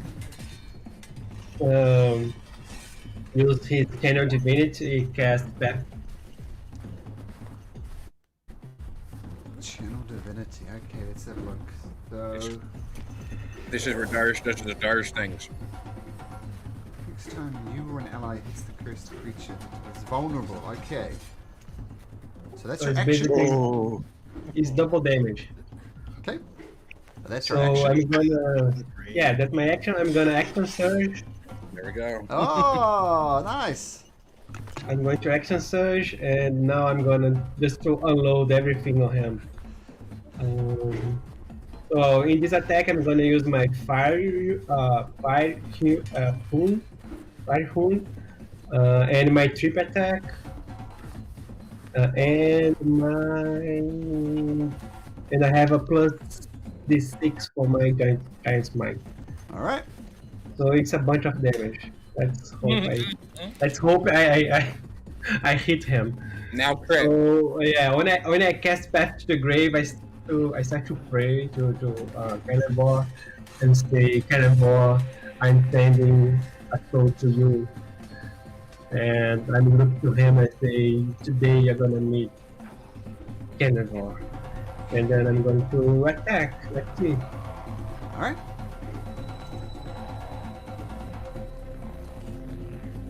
Natural ones. Oh, that hits. Oh, beautiful. That hits. Yeah, that hits. Yep. So yeah, let's see. Oh my god. Was that already doubled? Is that doubled already, or does that That's need? double. That's double red. Okay. Yeah, that's a Then- lot of damage. Then my second attack. Okay. So he won't And be that's vulnerable with, to this like, one, That's with like 3 Nice. ones in there as well. though. 15 does hit as well. Oh, But this now is not. Yeah, he's not vulnerable. I'm to sorry. this. First off, you need to do 2 saving throws, 2 strength saving throws. DC 14 and DC 12. Okay, First he makes the one, first the- one with a 21. He fails the second one. Okay, the first one was the trip attack, so he would be prone. So He he's not passed that prone. one. He passed that one. So the second one is 12 DC. He rolled a 10. So he failed. So no. Oh, sorry. Ignore. So what happens Ignore next? it. I'll try to show. Yeah, now he's in restraint for 1 minute, and while he's restrained, he takes 2d6 for damage at start of each of his turns. All right. Okay, but it can repeat the saving throw at the end of its turn. Okay, so Yeah. So basically, like fire shackles come from the ground and restrain him. Yeah. I have 3 special weapon attack sounds here. I'm gonna click all of them. Is that one? I mean, that sums up that turn right there, to be No, honest. but There's still more- no, there's there still is more one damage. more damage. I He need hasn't some even more rolled the damage. damage for a second attack yet. Ah, And we go, that sounds like yeah, a the fun. second attack is only normal attack. It's not, okay. Only a normal attack. So, Holy 13 shit. misses. But No, regardless, that's you- damage. He's already hit. oh, He hit. What? He hit. Mark, Come what on. the hell have you created here? What have you made? it's not yet the best scenario. If I had some if I had my great weapon master, it would be plus 20 damage. no, just well, plus 10. Yeah, but both attacks would be plus 20. But you just carve into him. Things are exploding around him. You stab him. Booming blade, booming sound comes off. The guy says, "Oh, ow! That hurt." Not quite good enough, though. Bones? Yeah, Burns is just snarling, and yeah. Okay, waiting. snarling. And Villain says, "Oh, this bloody idiot. Foolishness!" Giant Vulture continues to feast. Giant Constrictor Snake continues to hold her action. Yep. Jory? Sneaking back there, holding actions? Well, so I feel like Jory is like feeling like he's the best hidden he's been ever. But you know what? Can I make an intelligence roll to see if Jory thinks he's really well hidden? Sure. Just want to see. Because if he thinks he's really well hidden, I'm gonna do something different. Do you think I'm really hidden? You're doubtful. Okay, alright. In that case, yeah, I'm gonna hold a firebolt. I'm just gonna stick a little firework in the end of my gun and just get ready with the lighter and just kind of hold it. Okay. I'm gonna retcon something slightly. This guy has a thing called Indomitable, and allows him to re-roll a saving throw that he fails. He must use a new roll. And from the roll I did before was a 10 and a 20. So he's not in fact restrained by the fire rune. So, but he's used up one of those. Have you been using advantage on your rolls, Dars? Because Bones, you're the only one attacking, so Bones is giving you advantage. No, I'm not using one to give me help because it's a one-on-one. So yeah. Okay. And now there's a lot of blood pouring out of him, and a lot of blood pouring out of Dars. He's just, this is what I like. Let's bring it on, boys. And he goes into a blood frenzy, and he's going to attack you 3 times with his sickle with advantage. So the first one, ooh, 16. Not a great roll, so that one's going to miss. The second one at advantage. Oh man, double 11s. The last one hits. Fantastic. So maybe he's going too crazy. Yeah. His rolls with advantage was a 14 and a 16, and 11 and 11. And this one definitely hits though. And he hits. Are they with advantage? Was it advantage because of this thing's blood frenzy ability, which is his advantage on melee attacks against creatures that don't have all of the hit points, which is Dars. So he goes, and he starts slashing into you. The first 2, he's too enraged, and they swing wide. The second one connects, and you take 22 points of damage. Yeah, Dar is going to use his body rune Good call. Good call. and make he let me see. Oh no, Bones! No, I can choose a creature from within 30 feet. I'm going to make he hit Don't.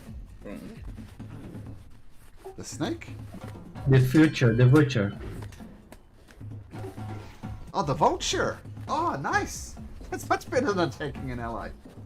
So Yeah, like he 22. tries to hit Dars, but then it's like Dars is kind of a mist. Like he strikes and then it's like a mist, and then he sees like the mist like starting slowly moving, and the mist involves the vulture, and the vulture just screams "Ah!" with the pain of the strike. So it bounces over to this one over here, and the creature is quietly picking at the eyes of some human. It cranes its neck around looking for new prey, and all of a sudden, curls up and dies at exactly Oh, 22 damn. hit points. Huh. Use a bird to hide behind! It's his turn. Claw holding? Oh man, do I want? So these things only have 22 hit points. Yep. Well, that's good to know.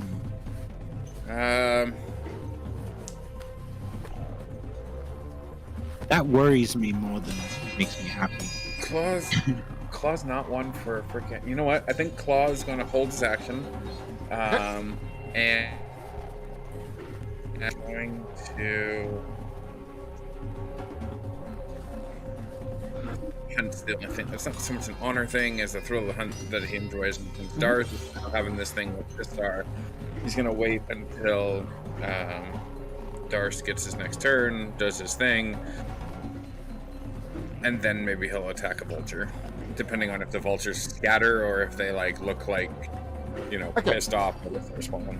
So respecting the duel, the hunt, and just keeping an eye on the vultures just in case they attack. This vulture flies over the top of the snake. Doesn't attack the snake. Comes over here and starts feeding on a vulture. Nice. Ooh, well, that's fresh meat. Thoradin! Still having the time of his life. Okay. I can't believe this has been laid on. He's not had to pay for it. So you know he's looking around to see if anyone's got anything to drink right now because it's just perfect. All right. He just and like again, jumping up it's- and down for joy. We Well, did yeah, get an kind of, alchemy's yeah. jug. We did get an alchemy's jug. That's true. So- That's true. That's a good point. There you go. He's going to drink as much mayonnaise as possible. Sorry. And whilst it's dripping out of his mouth, he's going to shout more encouragement at Dars. Use the glowy blade thing again. Yes. Okay, very good. Okay, there's a Thoradin. Dars. Speaking of Dars, Yeah, I'm just gonna finish him off. I'm gonna look at him and look at his neck and gonna say, I'm gonna slide this head off. And yeah, okay.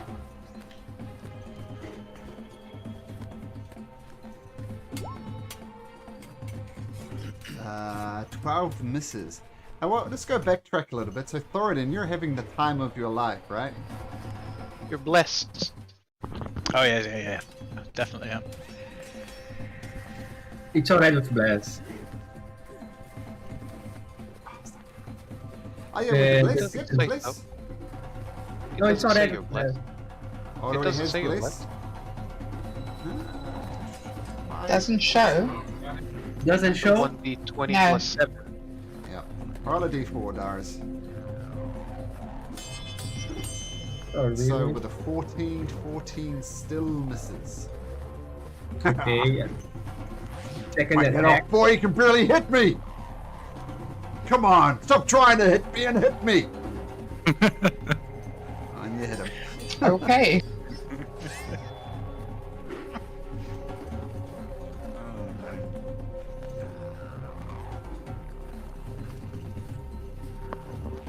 Jesus. So 19? Yeah. Oh, thanks for hitting me. still up. but he's Double looking 6 on the damage die. What is going on? Yeah, I'm gonna use my bonus action to use second wind. Can you do it a second time? Second wind. I thought you could only do it once per short rest. Yeah, second wind. It's It's My not heal. action surge. It's second. Oh, second wind. Sorry for healing. Sorry, my apologies. Yes. no, yeah, I healing. thought it was So action I surge. heal. Yeah, I heal 8. 8. Okay, so yeah, I thought you were action surging again. Cool. Okay, yeah. So a little bit of healing energy comes into you. Slightly better is the. Well, it's not really a whole energy, but energy comes back into you. Bones is going to continue to prowl and growl, I assume. Yes, yes. Valin stands next to Slani, puts a hand on her shoulder and says, "Well, the boys will be boys, I guess." As long as this kid is protected, Dars can do pretty much whatever he wants. I mean, I tried the Pacific way, pacifist way, and it didn't work. Let him have some fun. What is down Thoradin's mouth? Giant vulture will continue to feast or die. I'm not sure which one that is. But anyway, giant constrictor snake. If anything attacks you, you'll constrict it. Mm-hmm. Jory, hiding behind the bush. Yeah, I just gonna continue hiding, and you know what? I'm gonna try and dig myself into the snow a little bit better. Okay, so almost like a SAS soldier, you dig your way into it. It says, Oh no, I made it worse. you're like I a made it little worse. little dog scraping at the snow. Big piles are shooting out the back. Yeah, of you. yeah. You just see little bits of snow going poof, poof. Okay, the guy is going to use Blood Frenzy again to attack Darius with advantage. Come on! The first one misses, even with advantage. The second one hits. And you take 25, 25 points of damage. And for his third and final attack, do again using his Blood Frenzy at advantage and rolls a 17, so that just misses. Woo! Survived on 9 hit points. And both of you kind of gasping for your blood coursing and forming puddles on the ground. You both, wow, you both look pretty beat up. The giant vultures kind of land up here and kind of peer down at wanting to see. Well, they're not attacking, they're just paying extra attention to this bloody battle. Claw. Malcolm, can I retcon a little bit? I had Sure. something I was gonna do and I totally forgot about it. Sure. Would I be able to cast detect magic instead of hiding? Ah, sure, no problem. I want you detecting. I want to walk over to here, and I want to look at the child. Okay. Sorry, I totally forgot. Yeah, no problem. Yeah, so you cast detect magic, and look around you. Nothing really appears magical here. Oh, okay, What? good. So the child doesn't look like they're under a glamour or anything Nope. like that. No. Phew, What okay. what would pique your interest though is when you're in the Grimm scale, and you were instantly appeared here, appearingly in the outside. Something that might cross your mind is maybe this is an illusion. Maybe we're in some type of illusionary terrain. The terrain, as far as you're concerned, is absolutely real. Nothing illusion about it. So you get the impression you're not even in Grimscale anymore. You're somewhere else completely. Oh, so the everything doesn't look it doesn't look shimmery or anything. It looks legit. So the trees, the So landscape. we legit teleported then. Claw.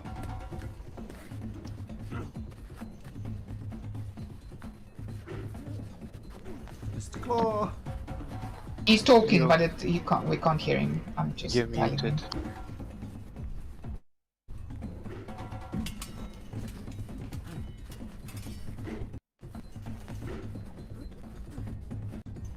Sorry, sometimes OBS doesn't like Discord. I am going to hold my action, and if Dars does not finish off, I will attempt to. Okay, cool. Islani.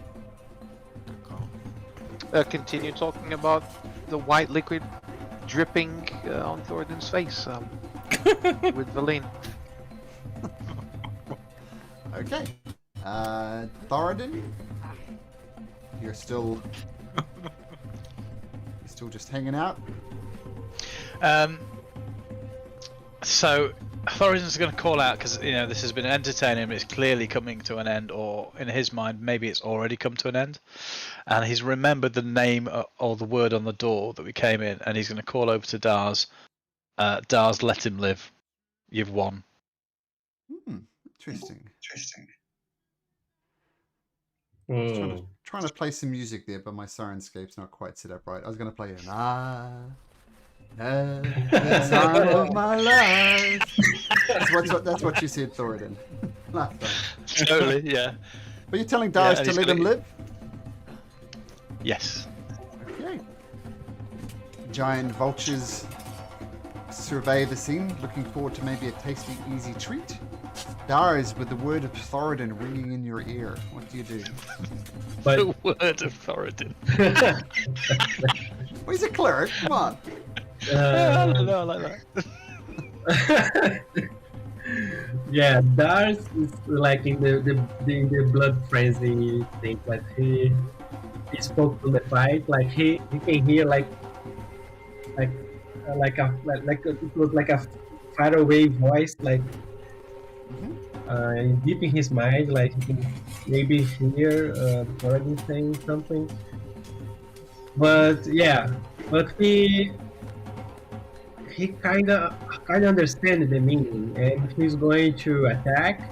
Okay. But he's not going to use the slash side of the blade. He's going to turn the blade and hit like With the flat of the blade. yeah, the flat of the- Non-lethally is what you got. yeah. Okay. He's going to try to hit in the head and make the guy lose his sense or something like that. Like a frying pan in a cartoon. Yeah. So first attack. Okay. 16 hits. It's over.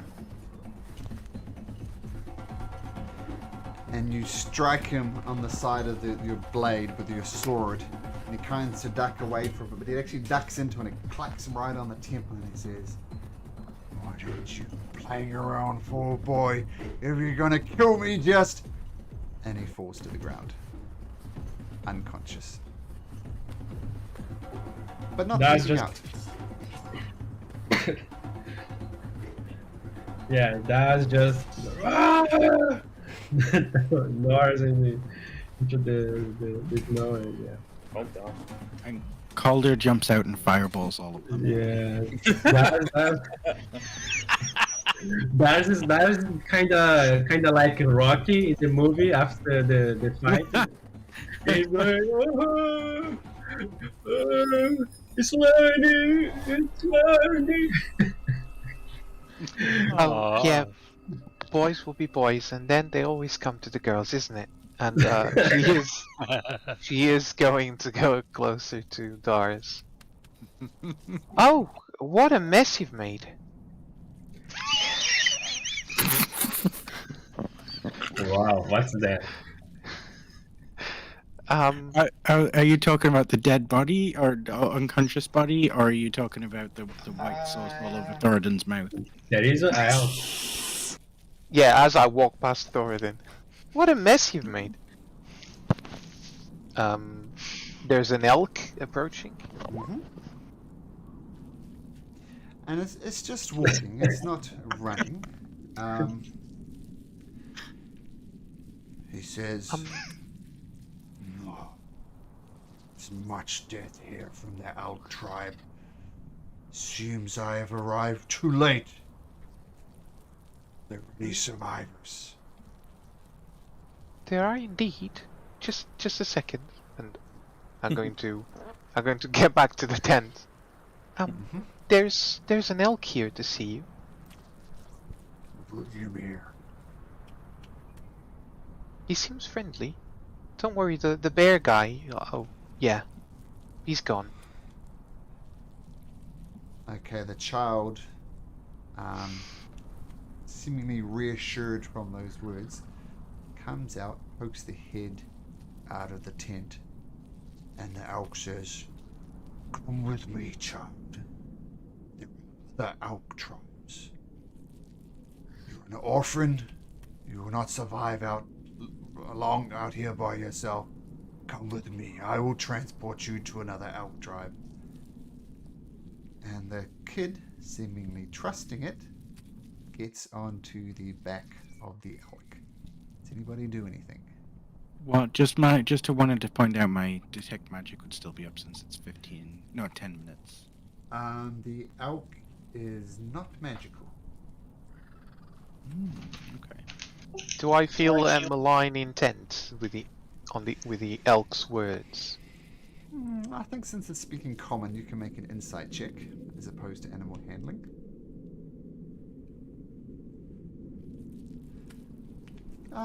Seems like a gentle creature.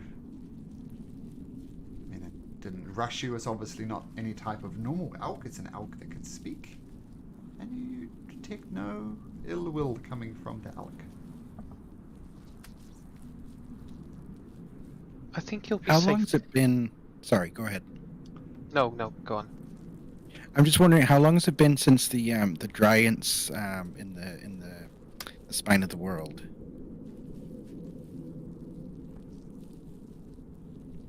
Around about how many days, weeks? The Just giants what? just before the dragon, you mean? Yeah, around that time when they fed us a bunch of elk.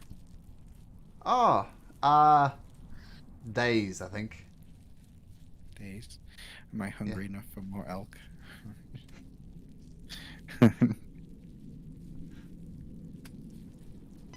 I can recommend the mayonnaise. Elk mayonnaise. I'll go next to the kid and say, What was your name again? Just so I remember in the future. I'll ask around. I hope to hear tales of you. It's I'm pleased that Batman is dead. I will go with this elk. My name is Arax Vokatoth. Can you do me one favor before I go? Anything. Can you bury my parents, please, and say a prayer for them? Can you do a favor for me? Okay. Would you honor your parents' lives? And try and be your best self. You survived here for a reason. Your tribe lives with you. Take their teachings and spread them and build a better tribe. I'll do my best to honor their memories. And what's your name, miss? My name is Islani Hilandathriel. Oh, You pleasure can call to me meet Islani. you. Pleasure to meet you, Islani. So I'll try my best, and if you could just give my parents the burial they deserved, I'd be most appreciative. I bow in front of the elk and the child, and I move towards the parents and start arranging burial ceremony for them. Elk takes off with the boy, unless anybody else has anything. Okay, so No. the elk leaves, and as the elk leaves,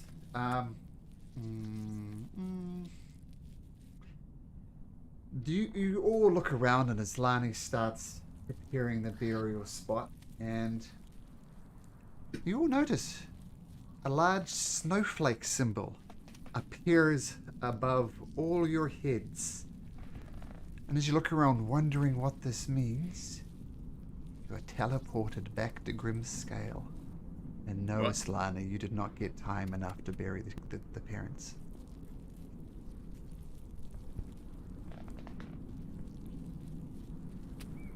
Are we feeling like? Are we? Is Dar still injured? Yep, everything carries over. Yep, Dara's all the hit points, everything. But Dara's, you're on 9, did weren't we you? pass someone? Did we pass? What happened?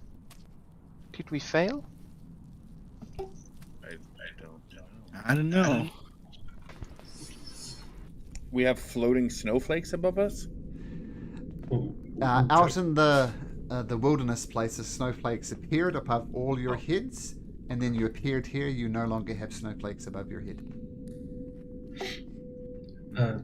Maybe you can ask the walrus. Yes, but before we go, look at your state, please. Don't show yourself like that in front of the wolves. I'm fine. And I like weave my hand over his wounds, and they start closing as my hand goes over them. 22. I'm holding him up a little bit from behind, just like really gently, like hoping that no one notices. But I've got like my hands just under his armpits, just kind of lifting him up so he doesn't fall. Nice, so you can maintain a little bit of dignity, I guess. Yeah, but regardless, the cure wounds kicks in, and you get 22 hit points back. And a grinning Thoradin's going to walk over and congratulate him by slapping him on the shoulder. Thank you. Right where a big slash was. Oh no, it's not that bad. Just underneath, because he can't quite reach it. Just a flesh wound. Good fight, Dars. Good fight. Yeah, I was about to kill that man, but I think I heard you say to spare his life. No. Anybody asks, I never said nothing. By the way I had it planned out, he was going to, if he took you down in the first round of combat, in his first turn, he was going to continue to attack you. So there was a very real chance that if things didn't plan out the way, you'd have a dead Dars on your hands. Well, the truth of the matter is there is a very bloodied, unconscious Issar that we just left with a bunch of giant vultures in the middle of a field. So that's fair.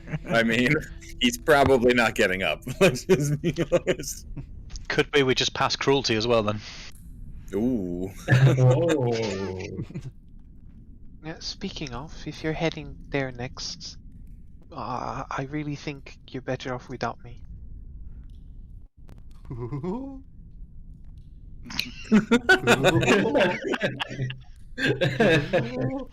Oh, you guys are back! Hey, how did it go? I don't know. We got teleported, and a snowflake appeared, and then we got teleported here. We don't know if we passed or not. I think I know. I'm just kidding. I don't have the faintest idea. Whee! Oh, thank you, though. I like this guy. Yeah, he's just been goofing around, sliding around. He took who was it, Islani, for a slide around for a bit, and laughed at Thoradin, and who was the other one? Villain falling over.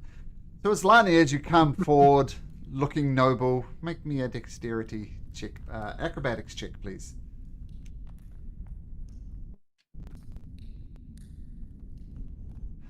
In fact, everybody make me an acrobatics check. Islani, come out looking proud. You almost maintain your feet. Claw, you do a cartwheel, no problem. Malcolm, can you roll one for me? Oh my goodness, everybody's doing cartwheels. Who needs the roll, sorry? Thoradin, please. I've just walked away suddenly. Okay, let's do one for Thoradin. Sorry, but Jory is ice skating like a ballerina right now. Okay, so acrobatics from Thoradin. Everybody's doing really well.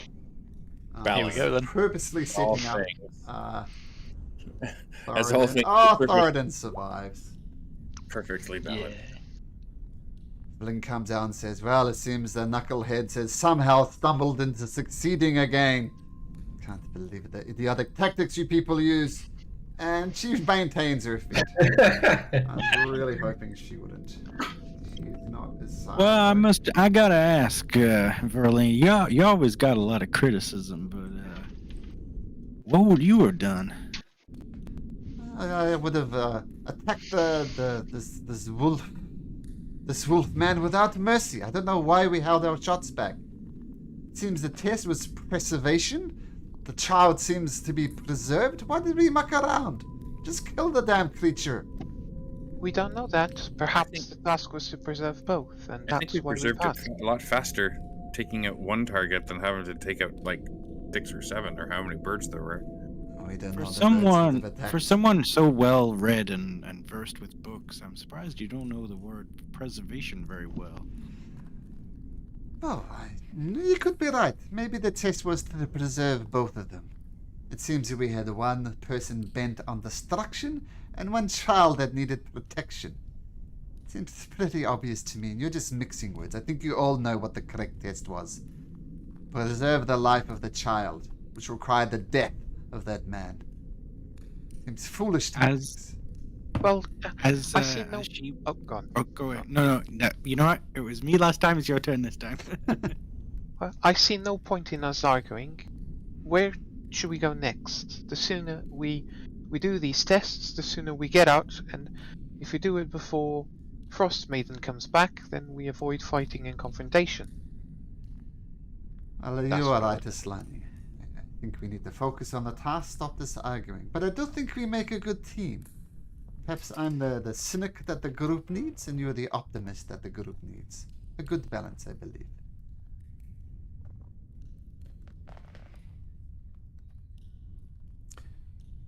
You opening this door, Claw? Yeah.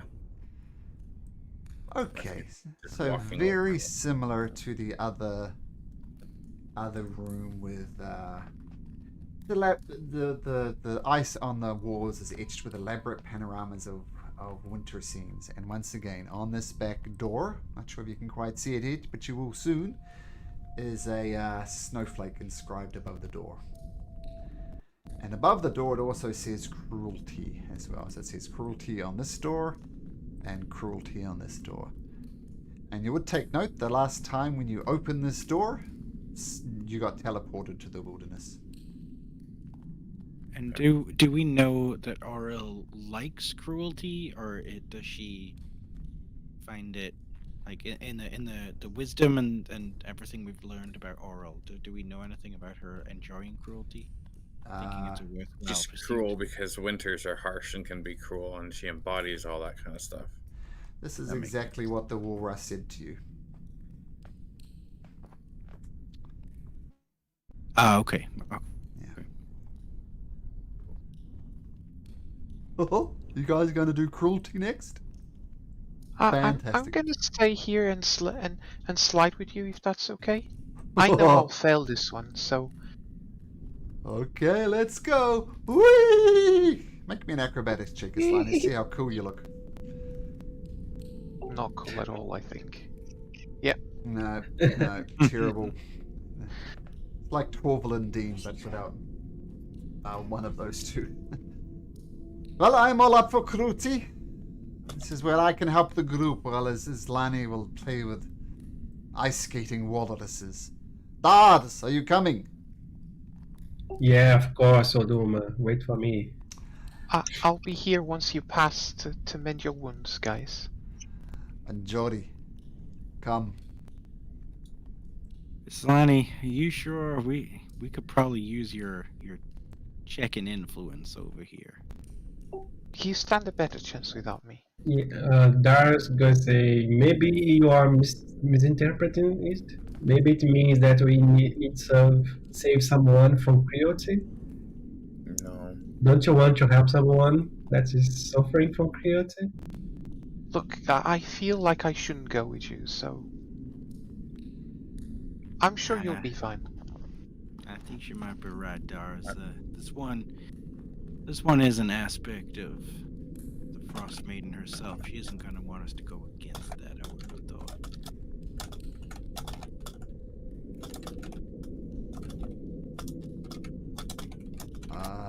Thoradin, are you coming?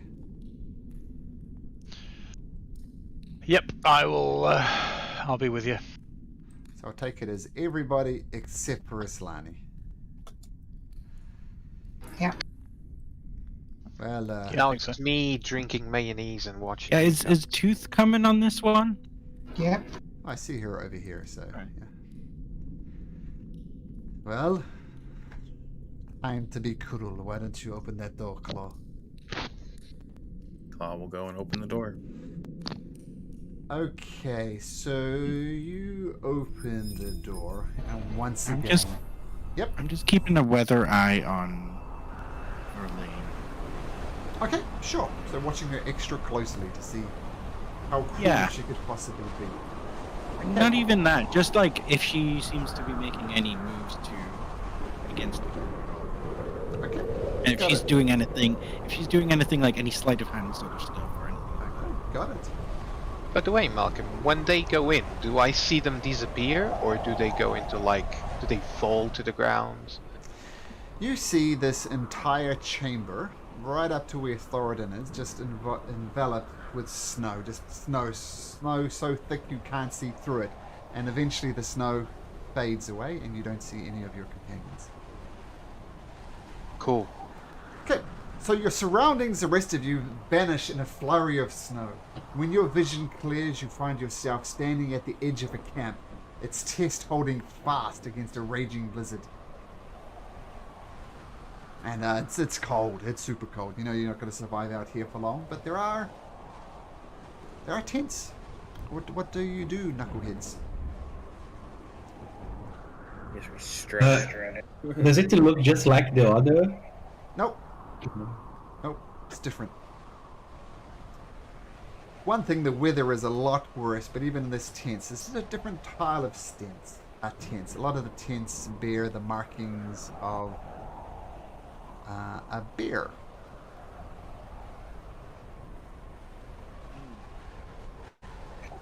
Okay. It's bloody cold out here. What are we going to do? We'll freeze to death if we stay here. So yeah, Dar is going to move to the closest tent. Okay, it's closed shut, but you can open it easily enough. So I assume Dara swings open the tents. And you Yeah. see a huge man there, just very tall in stature, and you can tell he's just a little bit skinnier than usual, though. It's almost like a really powerfully built man has slowly been withering away, so it's like a little bit of loose skin around his arms and stuff. There, it's skin that you can see. Just look out, Shake! Come in! Hey, You sorry come for. in! No, it's fine! Hey. Honor demands we Yeah. welcomes guests. Come on, get out of the cold! Okay. I will slither into the tent. What the bloody hell is that? And he I just like brings saying, out no, his no. sword. I don't I- want any creatures of the night coming in. I've never seen such a No. creature. I No, she- clean with my helmet. I like sway with my helmet on my head. Like a lion playing to the snake. And him and a couple of his men says, maybe we'll eat today, boys. And they bring out their swords.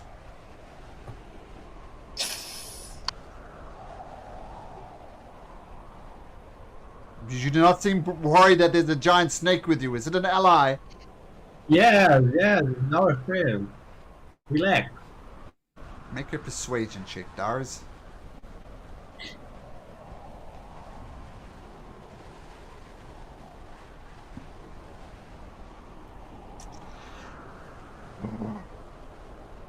I guess we welcome all creatures. Does everybody go into the tent? Yeah. Yeah, there's room. Yeah. Okay, How many tents are there? there are 3 tents. Okay. Yeah, I'll go in with them if there's room. There's room. They're pretty sizable tents. And he says, welcome, strangers. I am Gunfeld Halgerson of the Bear Tribe. And honor demands I must welcome you and keep you safe from the cold. So for the meantime, consider my house, my tent, your tent. You are welcome to stay here and see out this blizzard.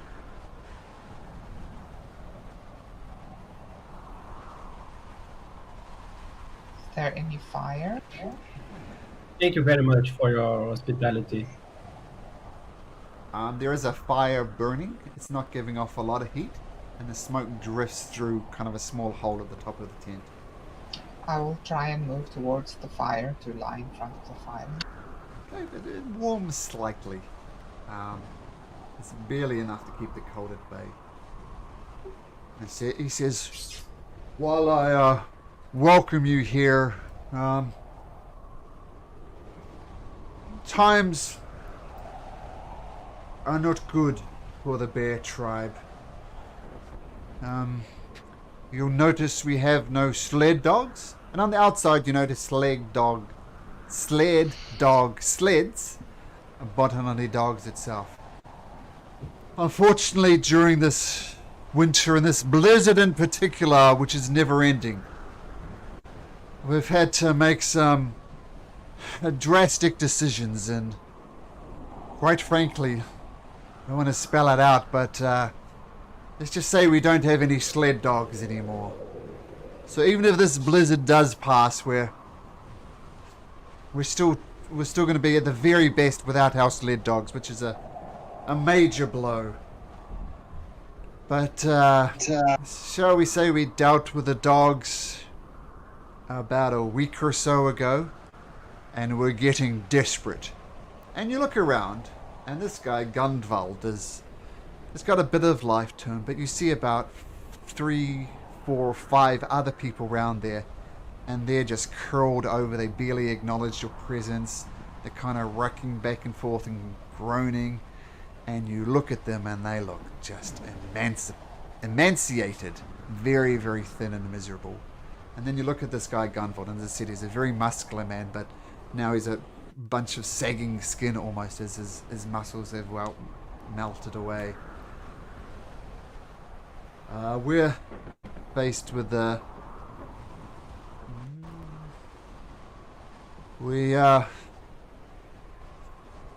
I can't believe I'm saying this out loud, but a basic tenet of our tribe is the needs of the many outweigh the needs of the few. And quite frankly, in the tent over yonder, we have some very, very elderly tribes members. And I mean, if you want me to say it out loud, I will. But the needs of the many must outweigh the needs of the few. It's a terrible decision, but as leader of this tribe, it's one I need to make with a heavy heart.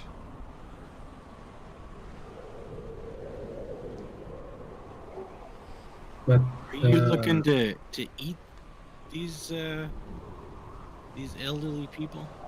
He bows his head and says, yes.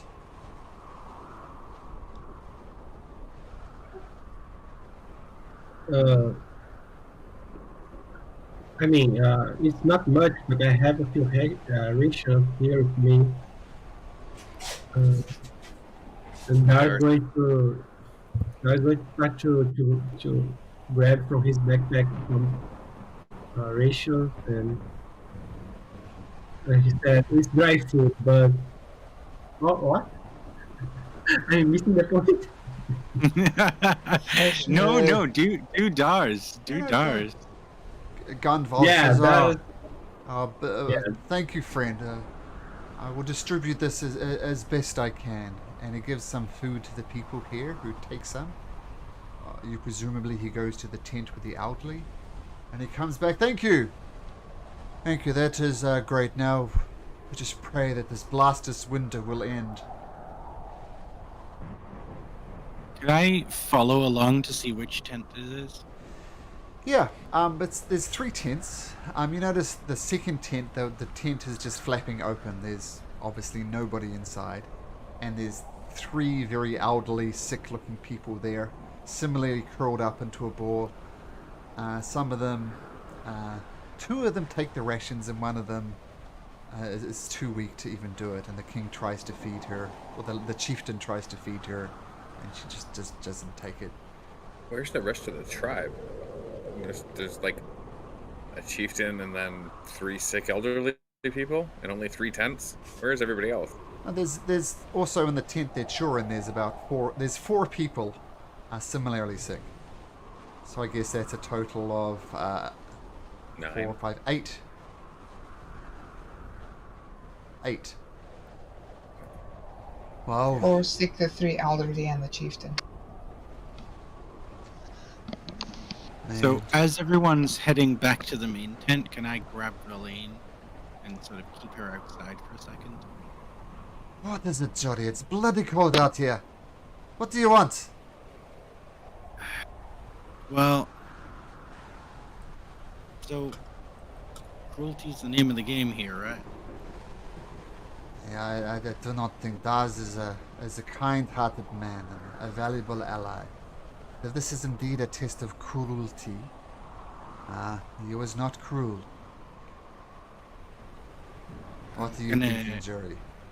I'm gonna take her hand and start walking her towards that tent that we were just in, so long as everyone's inside the other tent. Yep. Okay, do that. And you're sneaking around, Claw? I was gonna say, by the time, I think we're all thinking the same thing, but I could literally imagine that as like Verlin and Jury go over to the other tent, Claw's already standing in it.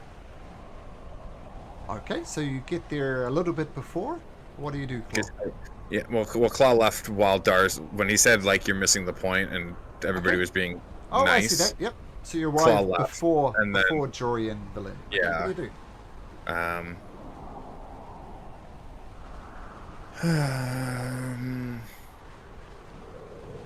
Are they?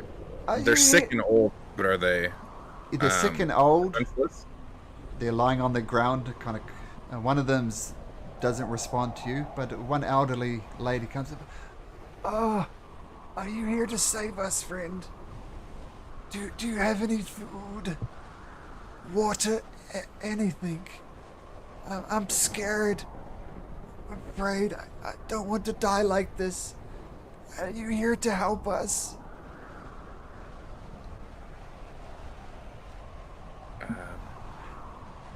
The problem is, the conundrum I'm having is if killing these people is it cruel or is it a mercy delivering them from starvation? Please. Water, food, anything. Sure. There's only two. There's only two that are still good. You said, right? Yep. 2 that are still. Please. The other one's breathing, but her breathing is shallow. Please, sir. Morsel of food, anything. Oh God, I feel like I need to be cruel about this. I'm going to pull out a. Are me and bottle. Verlaine getting there yet, or? I'm gonna pull out a bottle, a potion bottle, or I guess it's a flask bottle, a glass. I don't know. It's an acid flask, and offer it as a drink. Oh, what the fuck? That was so much worse than mine. Okay, I think that classes as cruel. I'm gonna I give feel like them. if I just kill them, then it's actually a mercy, and I don't. And I feel like Claude's probably the only not good aligned person here. So, well, maybe not Valen either, but I don't know. Okay, I'm going to say that. I'm going to give her a chance of detecting that it's acid. I'm going to roll a d20 on a 16 or higher. She's going to realize what you're up to. I still look like a 9-year-old boy, by the way. Oh, bless you, child. You're truly the Messiah. You've come here to save us. And she tips the vial of acid down her throat. Oh, what the devilry is this? Yeah, And I'll you just see place her- place my hand over her mouth and let her, like... And at that moment, Velen and Jory move in. All right, so Claw and Marisha Ray are now now Marisha acid Ray? buddies. Acid Ah, buddies. yes. Yes, I get the reference. What the bloody hell are you doing, Claw?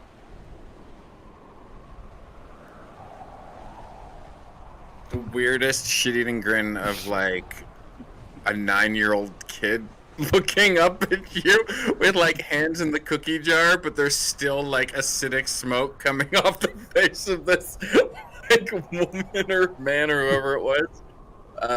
I see what you are doing, Claudia. I mean, this is a tale of cruelty, but my goodness, that is just nasty. It is vindictive. It is evil. It is wicked. I mean, surely it could be equally cruel with a slow, quick death. But you chose to put acid down an old lady's throat? What is wrong with you? Is a quick death not a merciful one? I saw your mouth, your hand on her mouth, as she dissolved from the inside. That is not a merciful death. What is wrong with you? Exactly. A quick death is a merciful death, which means it's not cruel. You dissolved her. You fed her acid. That is just nasty. What do you think, Jory? Is this just a over-the-top wickedness? And feeling satisfied that he's passed the test, is gonna like walk out of the tent and leave them to deal with the other person in the way that they see fit. What in there? Oh, my Jory's goodness. just kind of looking stunned, and the reality of what cruelty really is dawning on him. And he's just kind of looking in horror. Our villain says, to hell with this. No. This is too much even for me. And she leaves the tent. She glares at you as you goes past and says, I couldn't do it. Claude had done something so wicked I can't possibly imagine. And as you're looking, you see a snowflake appear above Claw's head, and then Claw, whoomph, you vanish out of the situation, and you appear back in the chamber next to Islani.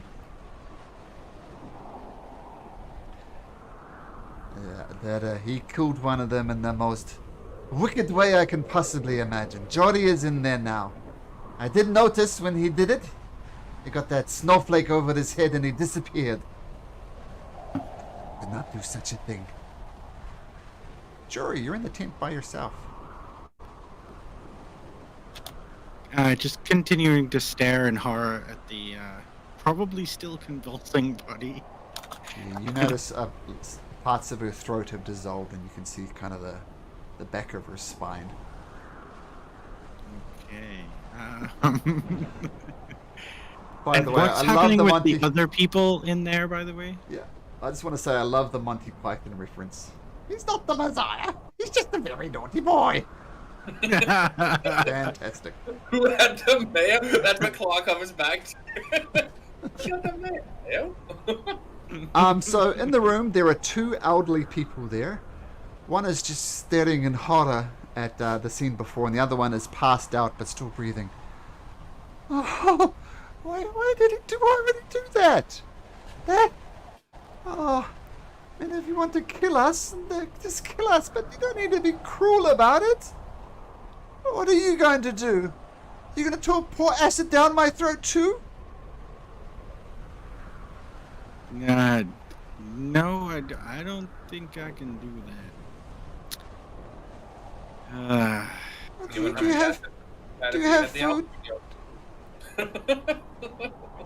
You know Do you what? have food? Drink anything? I don't know if you're a healer, but I could deal with some healing. Would you really trust food and drink after what you just saw in my group? Well, yes. I need to. You look like an honest boy. Just some water, please. I don't want to die here. I don't want you to die here. I mean, I've seen my grandchildren die. They couldn't handle the cold, and I just don't want to die like them. Please, food, water, healing, anything. I'm sorry. No, don't be sorry. I'm not sure what to do. I'm No. not sure what to do here. No, And please. I'm gonna turn around and walk out and join Valerian. and just shake my head. I see you couldn't do it either, Jory. And then I turn around and fire into the tent twice. At the elderly lady? Yep. Okay, so you turn around, you get out your guns, fire once, fire twice, and you hear the no, falls to the ground dead. Islani, Valin looks at you. You look her back then in I'm the just eye. I'm just gonna sit down and hang my head and wait. A snowflake appears above your head, and poof, you appear. Damn it! Merciful death was an option. And yeah, it was. And Islani and Claw, Islani, Claw, and Jury, you're all back at the temple. We'll give you a chance to talk about that in a second, but we'll resolve the situation. Well, I don't know what to say. And Dards, Thoradin, and Tooth. It seems the way to pass this test is obvious. We saw what happened in the test of preservation. And, it seems that Claw and Jory has passed this test of cruelty. So it has fallen to us. It all happened outside the tent, right? Lars didn't find it. Yep. But Villain says Claw killed one of them, Jory killed the other. They begged for their life, but he would have none of it. There is one there, and if there is one to kill, it would be the easiest one to kill, as she is barely hanging on to life. What do you think, Dards? Thoradin, are you up to this act of cruelty? Dad's gonna say, yeah, I figured that much. I was just thinking about keeping them, better than have the last happy moment. And you see, like, Dad's going, like, distributing the ratio. And as soon as he sees, like, everyone they eating, he's, like, with, like, you can see, like, tears going, like, running in his face. Uh-huh. And he's going to grab his sword and just, like, slash, like, trying to get, like, 2 or 3, like, slash the throat of 3 of them. And Okay, so you go up to the final elderly person who's not moving, barely alive, and you basically cut her to death, right? Just quick strikes across the body to kill her. Is that correct? yes, And you see, without a moment of protest, without a whimper, without anything, you just cut her to ribbons, and you see the breath. Before you could see the ice breath, the condensation when you breathe in cold thing. Eventually, it just fades away to nothing. A snowflake appears above your head, Dars, and boof, you appear back with Islani, Jory, and Claw. And we'll get back to you guys in the tent in just a second, but I just want to give these guys a chance.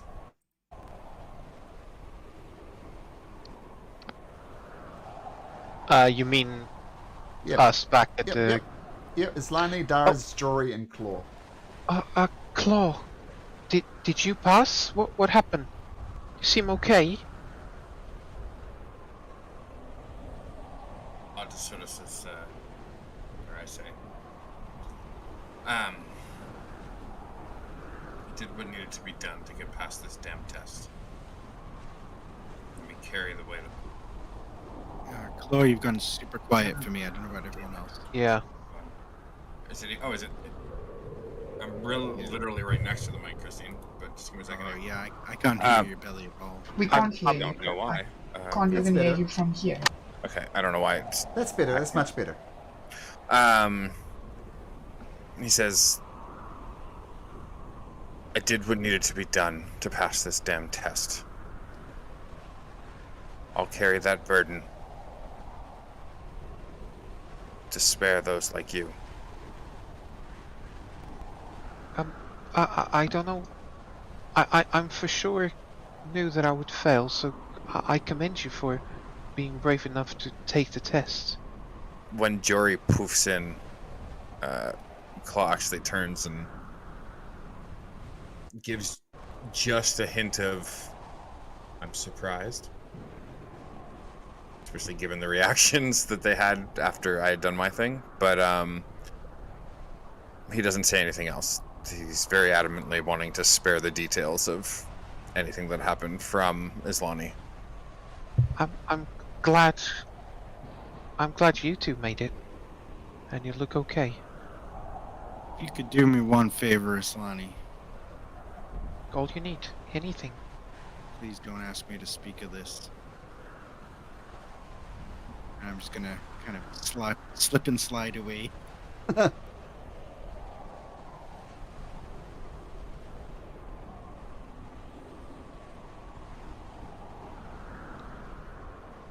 But how are the others getting back? I want to know. Well, I just want to see if does Dars or Islani have an interaction?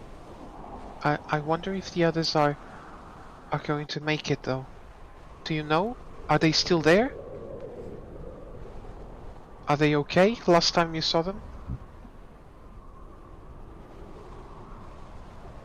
Yeah, I think like this moment, like Dal just appears, and you see like Dal just fall on his knees and start crying, and he's crying, and can't speak.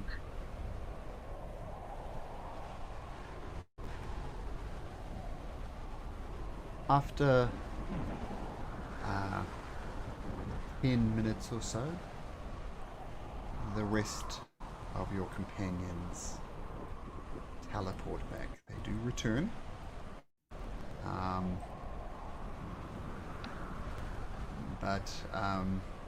Yeah. I don't have snowflakes.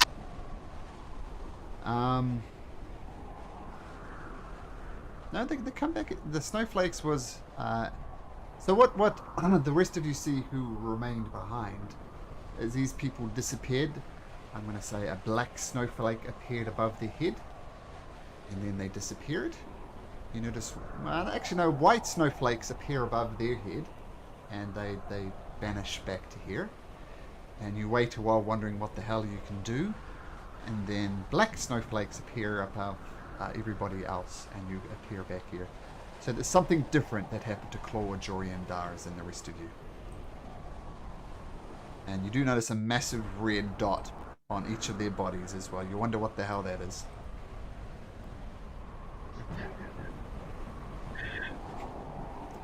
Villain comes up to Claw. Look at me in the eye, Claw. I will turn and look her in the eye. What the hell was that? I'm gonna take out my gun and stand next to Claw. It was doing what needed to be done to carry the burden so that you don't have to. So that people like her, and pointing to Islani, don't have to. Out of respect for Islam, I will ask you again. Why the hell did you do what you did? You know exactly what I'm talking to. That it's cruelty. Yeah, just sheer insanity.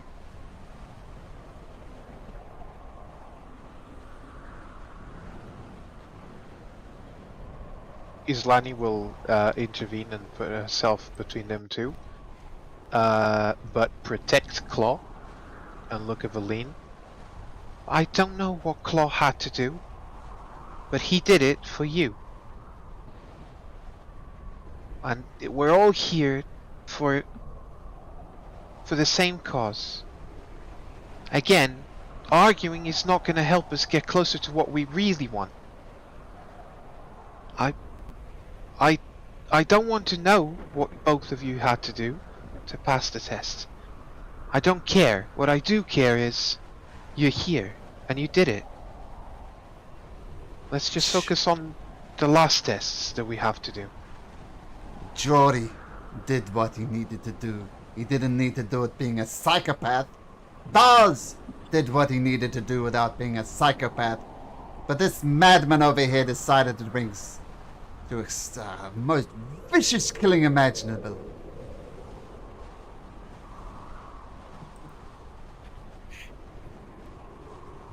If he did, I'm sure it was because he thought he was doing the right thing.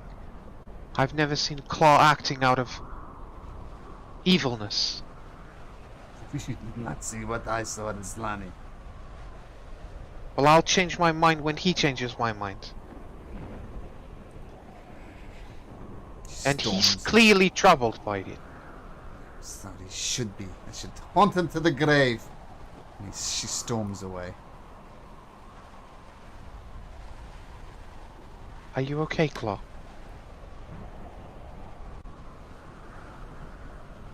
I'll be judged in the end, as we all are. Not by you, not by her. But until that time, I'll do what needs to be done. Keep this group moving forward. And then he'll sort of like just look away. I think we're all... It's like the man said, Islani. Many over the few. She's gonna shout real loud. I think we all could do with some time alone, so perhaps we do isolation next?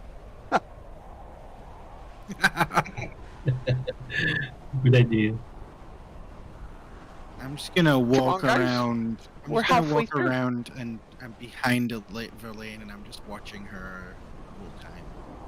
He is obviously very angry at Claw. But yeah, keep an eye on her, sure. Keeping a hand on my gun. I will go over to Claw and I will, like, just move around him a few times. As a protective cocoon, almost. Yeah, and support. Look, I see the way you're looking at me. You're thinking I'm gonna call Claude on the back. I am not vicious. I will not kill out of spite. Yes, I'm angry, but I've stood by you all this time. And a disagreement with methods? You think I'm going to stab this man in the back? I thought we had more trust than that. No, I don't like Claw, but I will still fight by your side.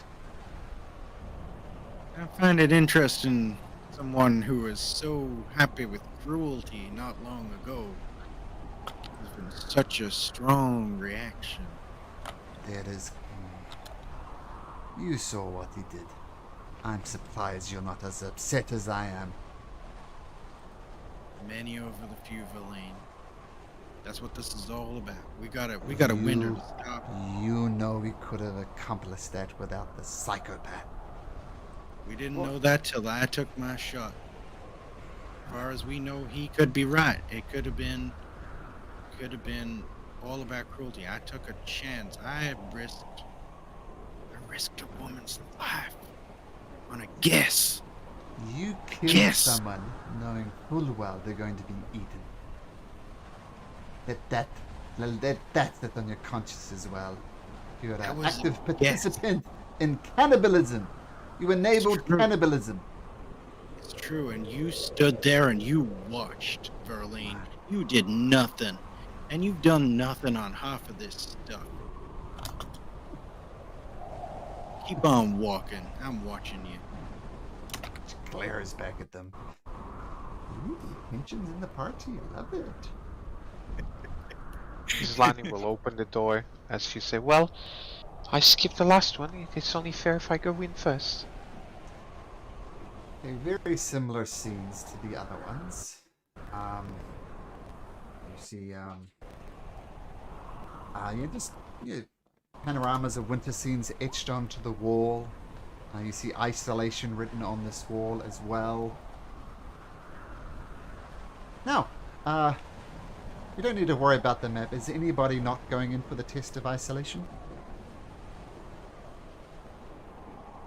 By default, if everybody else goes in and one person stays behind, they automatically win the isolation badge.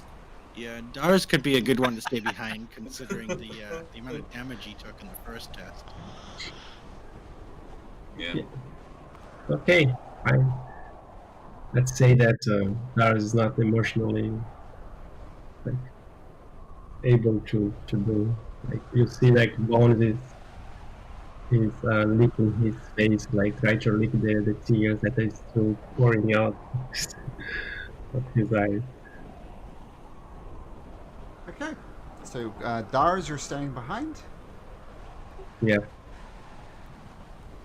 Okay. So, I'm going to do it backwards this time. So, all you guys go. You vanish. We'll get there in a second. Dars! You wait for an hour. You wait for 2 hours. You wait for 5, 6, 7, 8 hours. And as you're sitting there waiting, you hear a boomf sound, and the entire castle shakes. And you listen closely, you hear the flapping of wings, like huge, ginormous wings. Then you hear the heavy footsteps of something descending down from the level above you. I'm hiding. Make me a stealth check. Sorry, so it's... Did explain, Darth- there's did Darth- 3 levels. There's 3 levels. There's the tower level, which you haven't gone to yet. There's the one where you fought the frost giant, and then there's the one below it. She seems to have descended from like a ramp on the stairs, and she's at the very top level of this thing. So you're kind of 2 levels behind her, but you do hear the giant footsteps coming down, and absolutely you can hide. Where are you hiding? Yeah, I'm hiding here in this corner. Okay. Make me a stealth check, or say at advantage, since you're in a little alcove there. Yeah, so it's gonna cancel my disadvantage. Okay. So it's just a normal roll. Mm-hmm.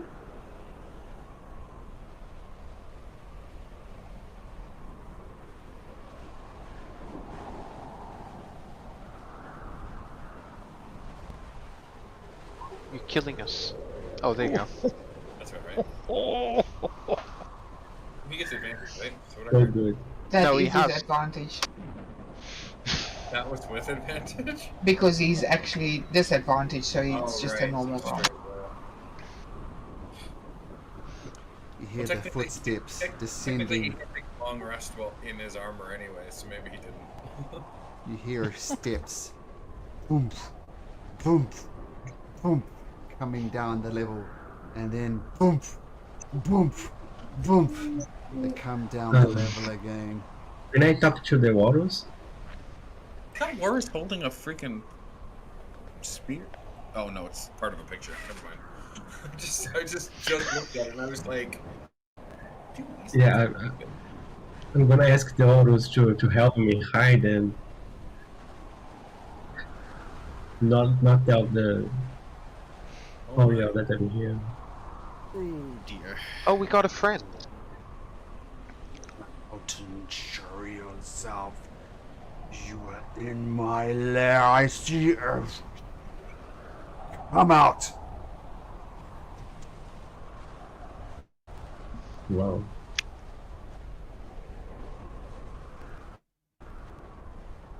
Yeah, Lars come out. And...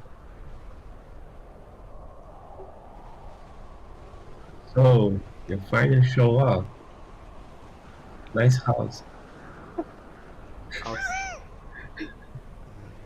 Love what you've done with the place. And as she takes a breath and reply, we'll see what Aurel and Dars happens. Dars, you might want to think Saved about by a new the bell, character. Dars. Saved by Sorry? the bell. Did they took a long rest? I'll give you a long rest. You can have a long rest. Yep, Nice. absolutely. I Uh-oh. grant you a long rest. Yeah. Uh-oh. I think it wasn't going to matter anyway.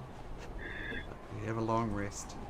Like we spent too long in here? I don't know. how that works. What level are we? Level 6 or something? 7? 7, I think. 7. And a god. And Should I one prepare? character. Should I prepare your character next week? I'll answer this. Do you think you can defeat Aurel single-handedly? I just single-handedly defeated that guy, so I'm feeling confident. Okay, we'll play it out. Love it. And we'll see where this goes. Maybe something will happen. But have a backup character just in case. That's a courtesy. When the DM just tells Thank us, you. you gotta I mean- make a character. I mean, this is an unfortunate choice. I mean, this isolation, I'll just give you a spoiler, it can go on for days. So, the thing about isolation is being alone for a long time, right? You're not going to do a 5-minute isolation test. Doesn't make sense. So this does happen for a long time. And if it helps, if it gives you any type of happiness, You'll take the test. I love it. she can detect the location of any creature within her lair. So even if your stealth wasn't so bad. So I feel slightly bad, but this is the way it works out.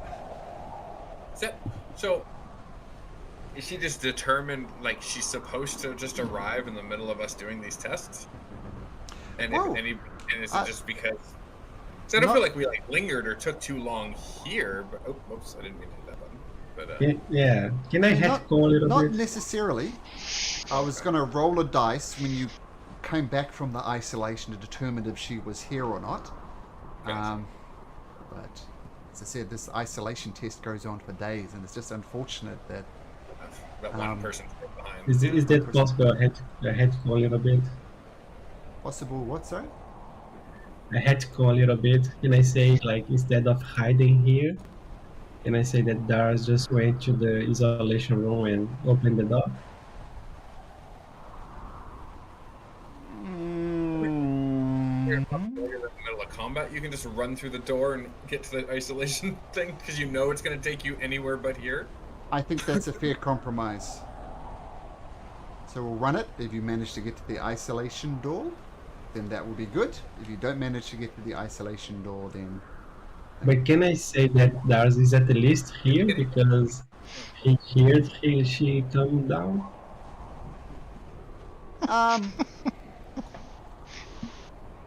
Sure. You get there. I mean... Okay, thank you.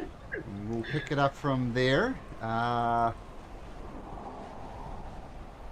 So it's probably their fault on the initiative that's going to matter.